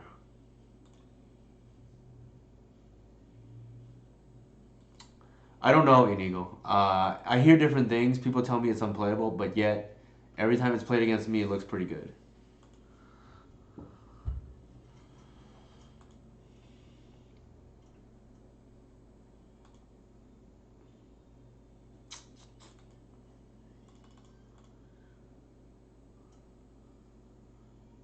I think I want C's if they're gonna be on Terminus.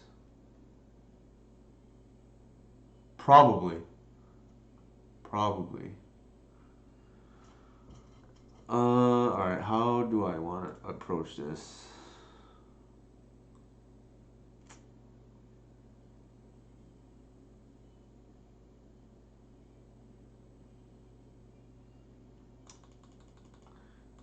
Maybe like this.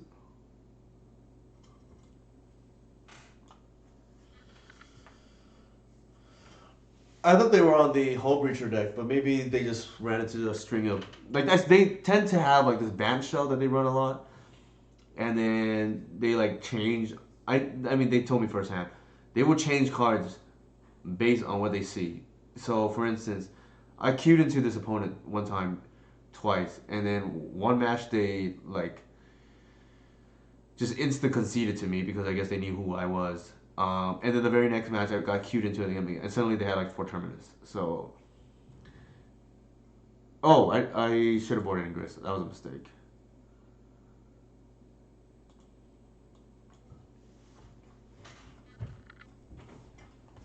It's the metagaming at its finest here.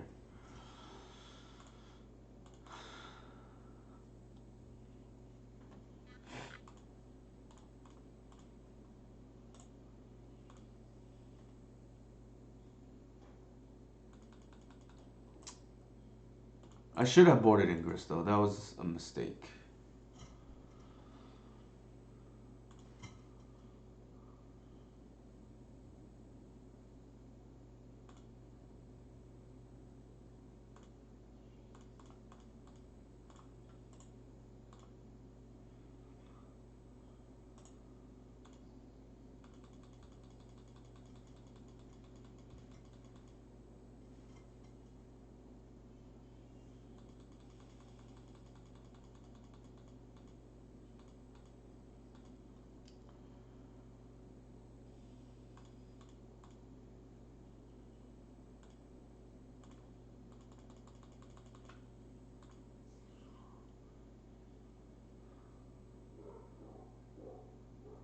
Yeah. So that's the thing, right?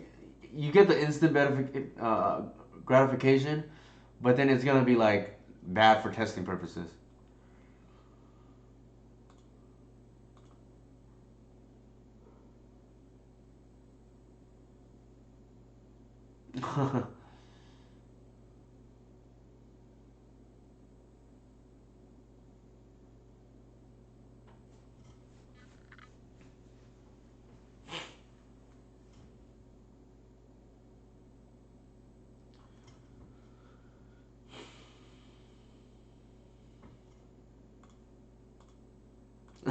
I probably did run core.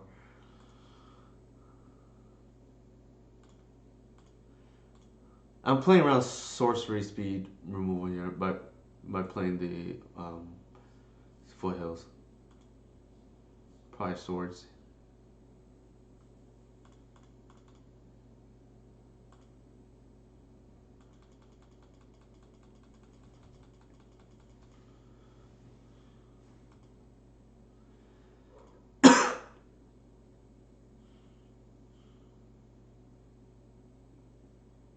Narset, yeah.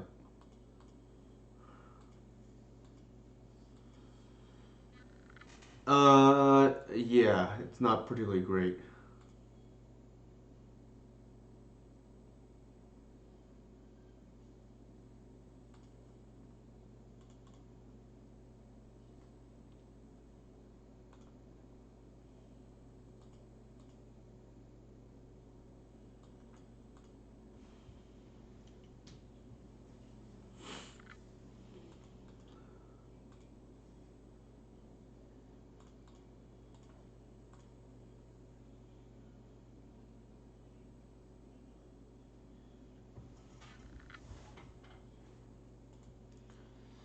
All right, that tells me they have Days Undoing. If they're gonna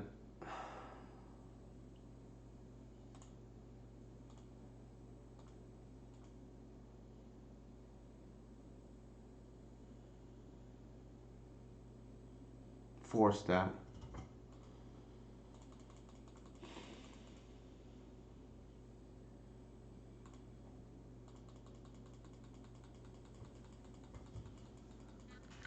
Yeah, possibly, Fev.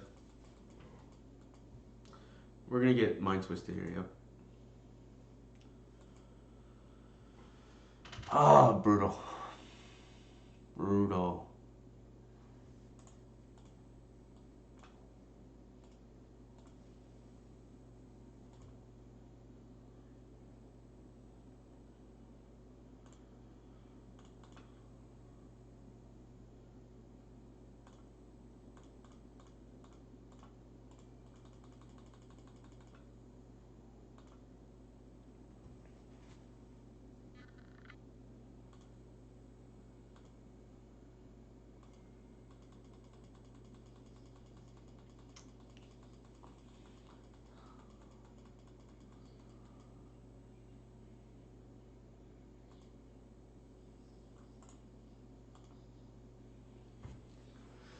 I think we lost regardless.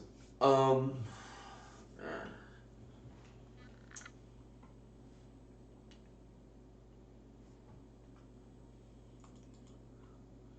I'm not sure there was anything we could have really done about this.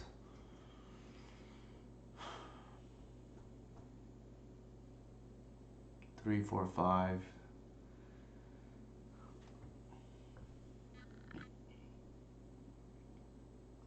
There is a chance they have Containment Priest here. So I'm gonna play it safe and Green Sun for 3.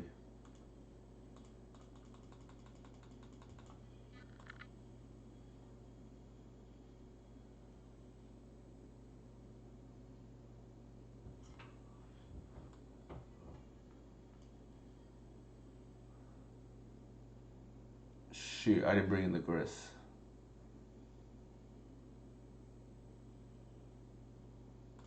Alright.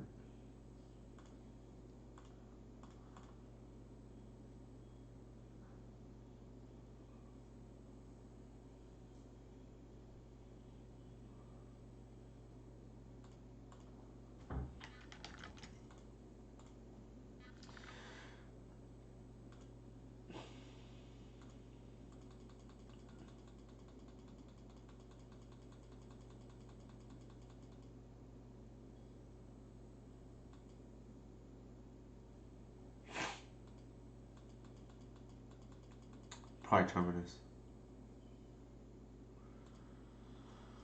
Yep. I think it's matchups like this.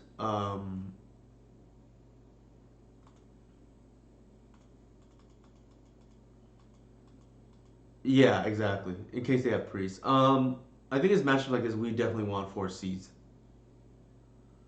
because we need to be able to stop some of the stuff that they're doing here. Like they're playing like a combo deck against us.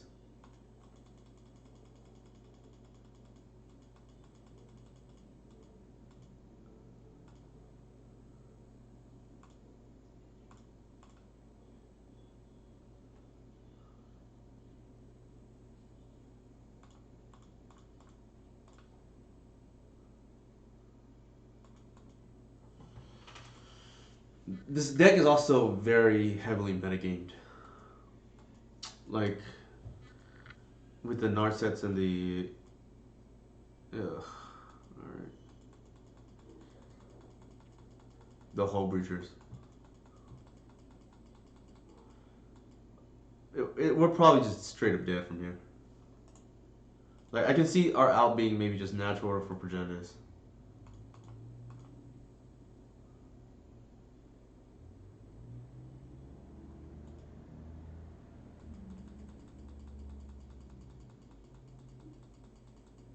Now it's over.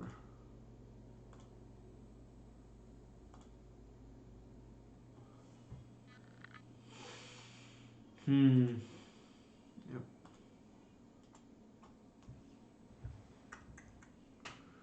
Not the best showing for this version so far.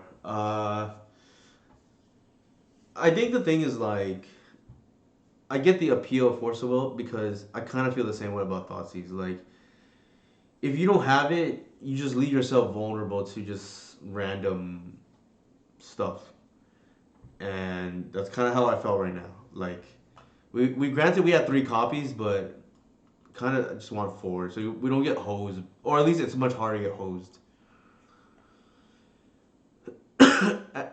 Doesn't feel good.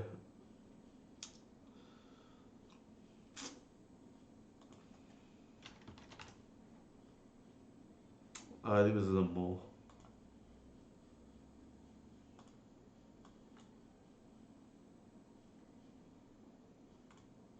Actually, hold on. Probably that.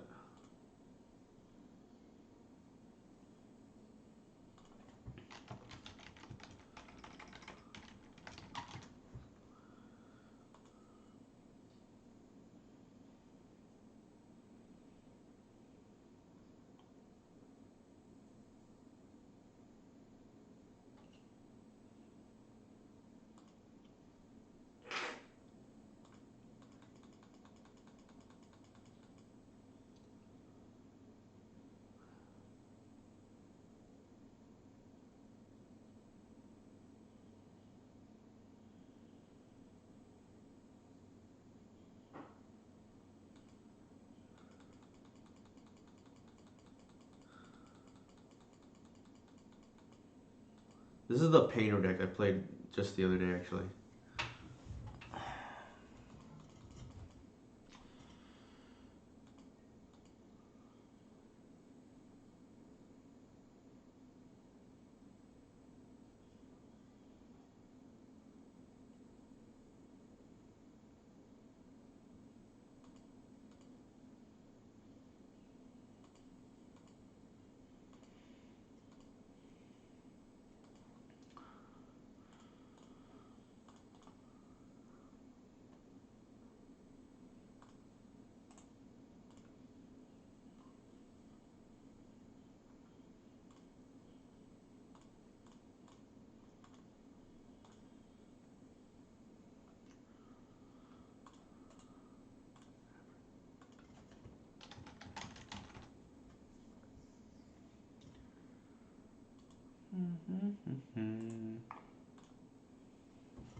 Good night.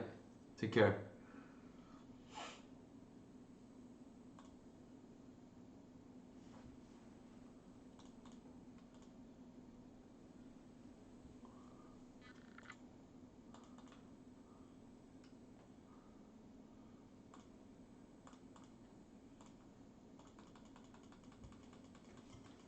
Just cycling the limps here.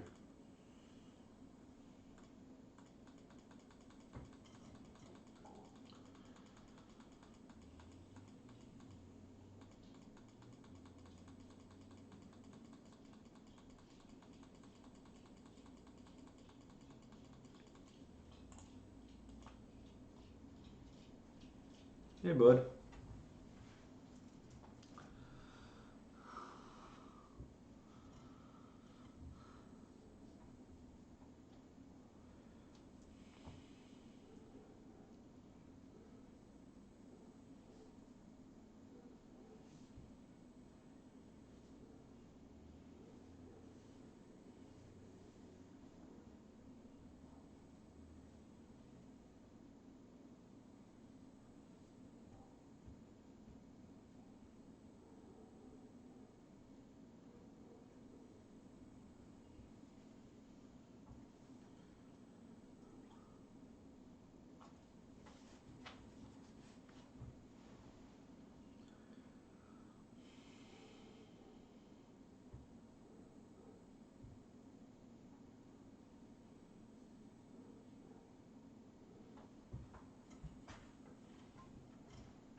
We're gonna get our board blown up, but we have to dig.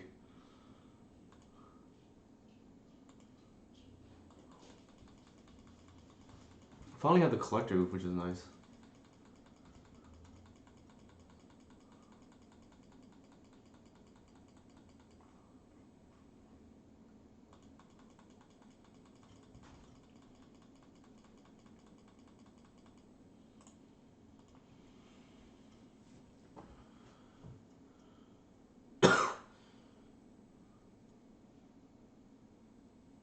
Spell bomb is interesting. I wonder why they did that.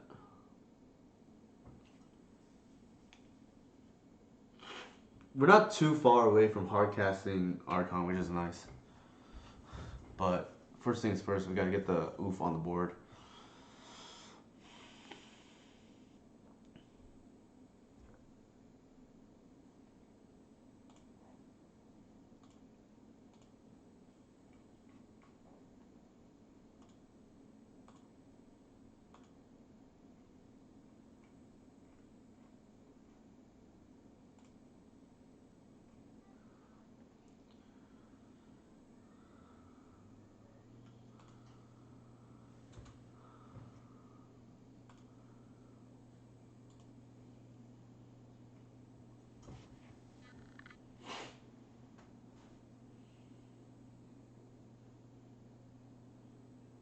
Wait, wait, wait. Oh, they bounced our armor. That's what they did. Okay.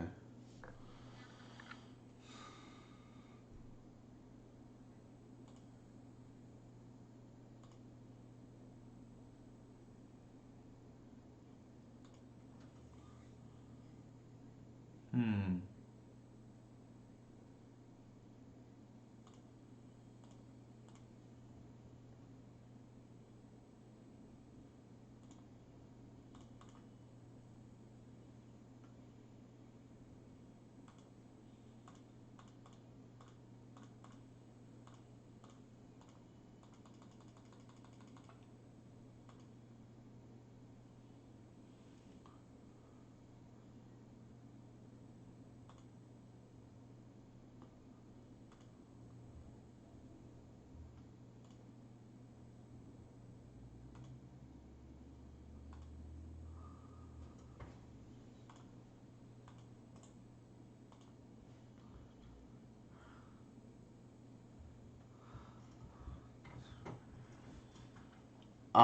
We had a game one, Sadra.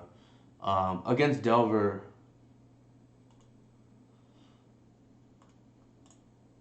Against Delver, we would board down into Companion.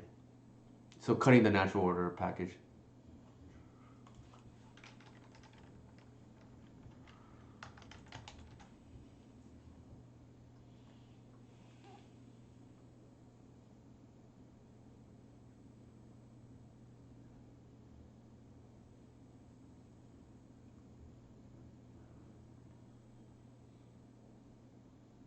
So the gut feeling I get from this is like Delver has a hard time playing against Espersendo, but other decks, um, unless you have it on the play turn one, it's not that great.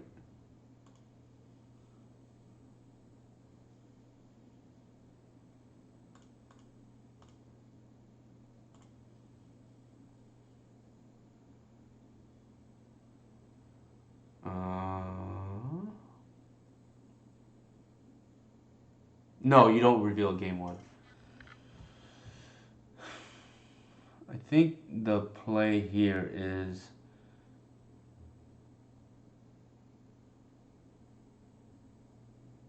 the Wirewood actually.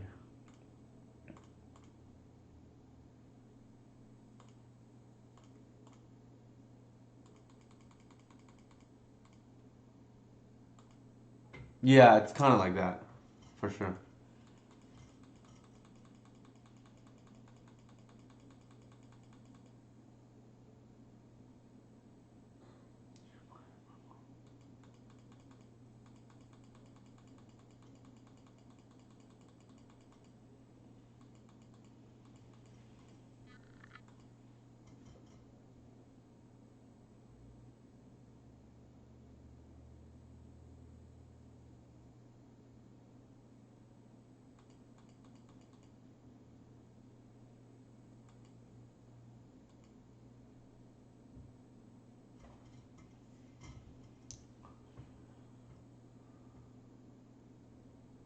All right, now we're dead.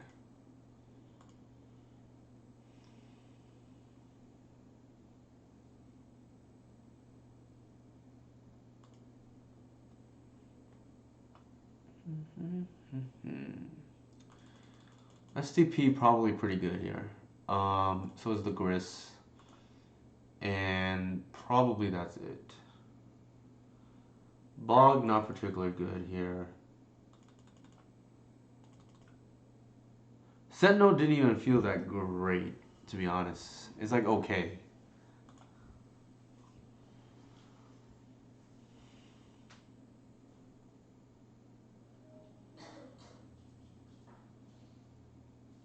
Yes, exactly, Sage Bro. So, I mean, I can pull up the old list, but that's like the gist of it.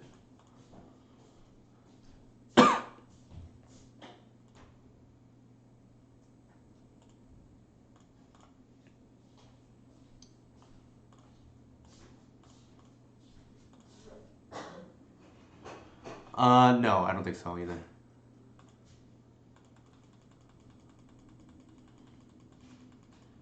This is probably gonna be my last match because I have dinner coming up for what it's worth. Even though this is match number 4.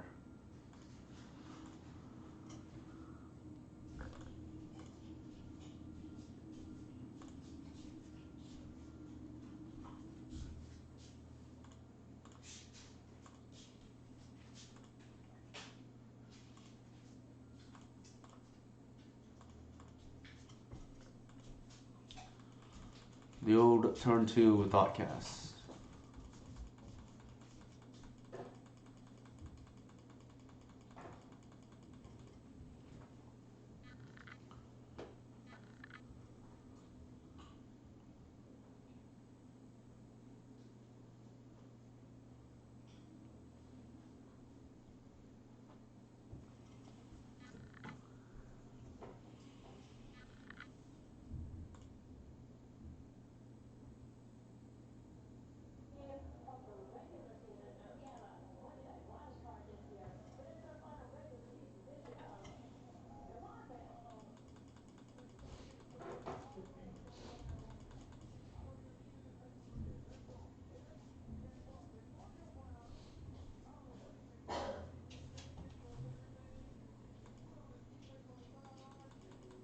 One nice upgrade here with swords is being able to not have it be recurred by Emery.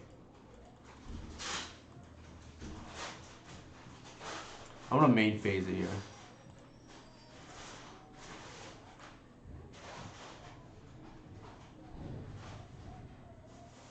They want to force it, they can.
Our opponent is real chatty. Personally, I think a little bit of conversation is fine, but after a while, for me at least, I find it a little irritating.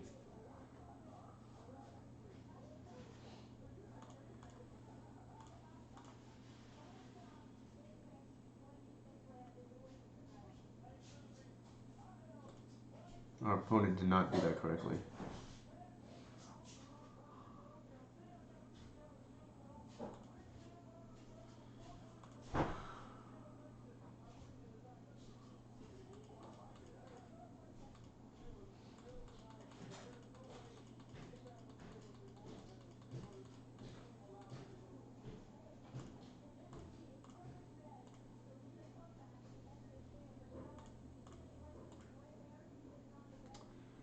Four, five, six.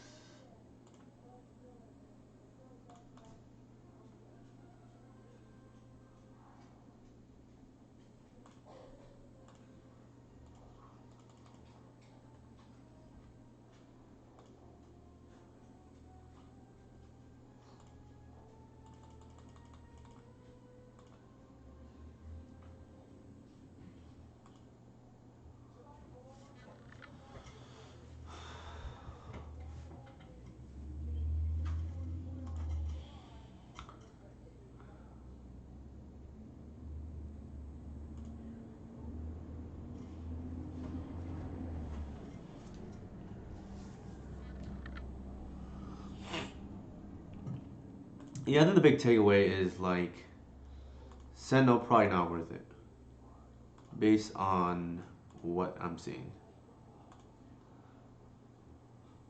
It's a little tangential to what we want to do, unlike Reclaimer, which fits with the deck at least.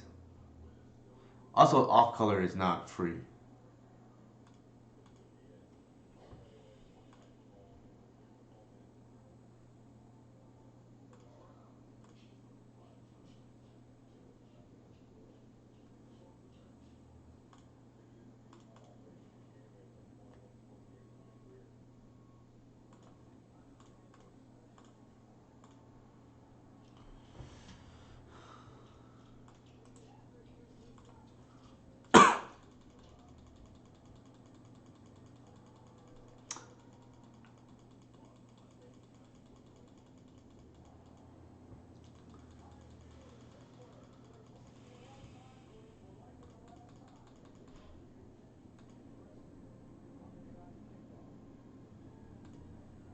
I think we can just green sun for oof here.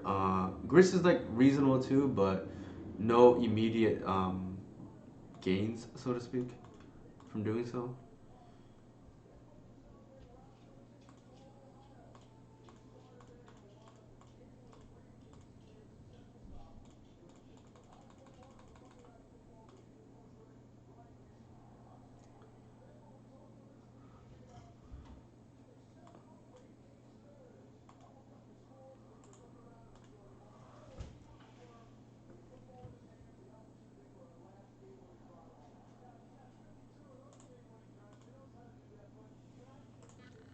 Turn off actually.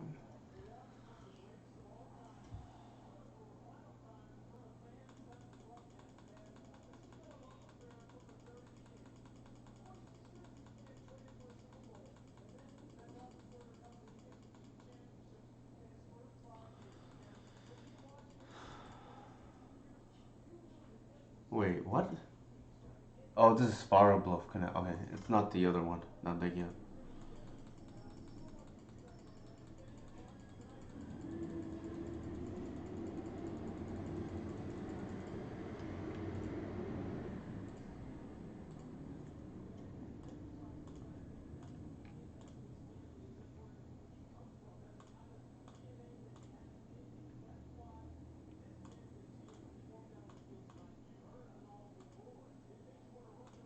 Oh, nice. That was a good draw.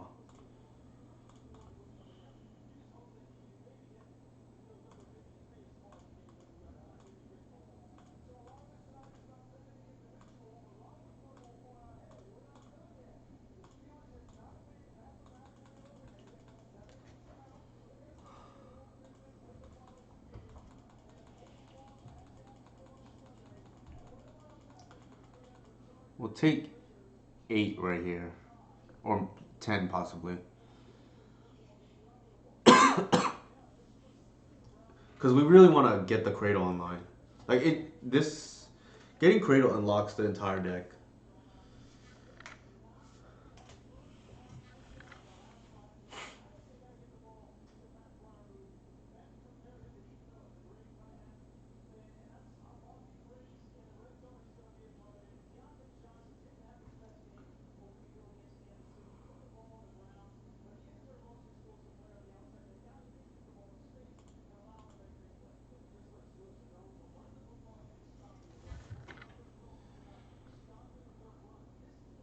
Multiple Spiral Bluff Canal. Interesting.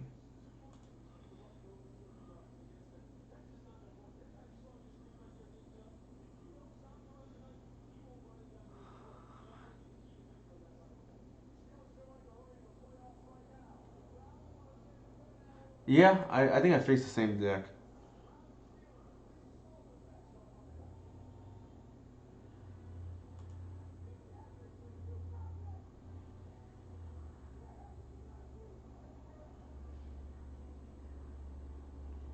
I think here I'm gonna actually let the symbiote die.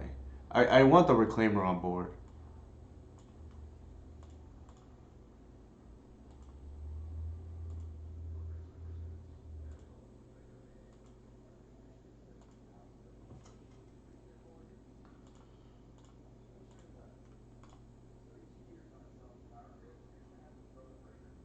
Alright. I should have potentially led with the Sentinel, just in case.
All right, now we have the game.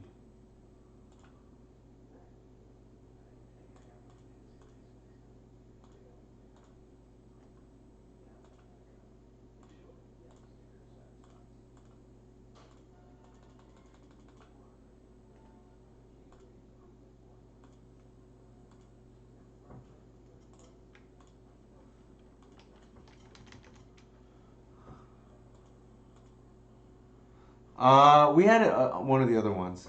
I think so. Actually, they were paying for it, and I don't know if the taxing is worth it. Essentially, for weakening our base.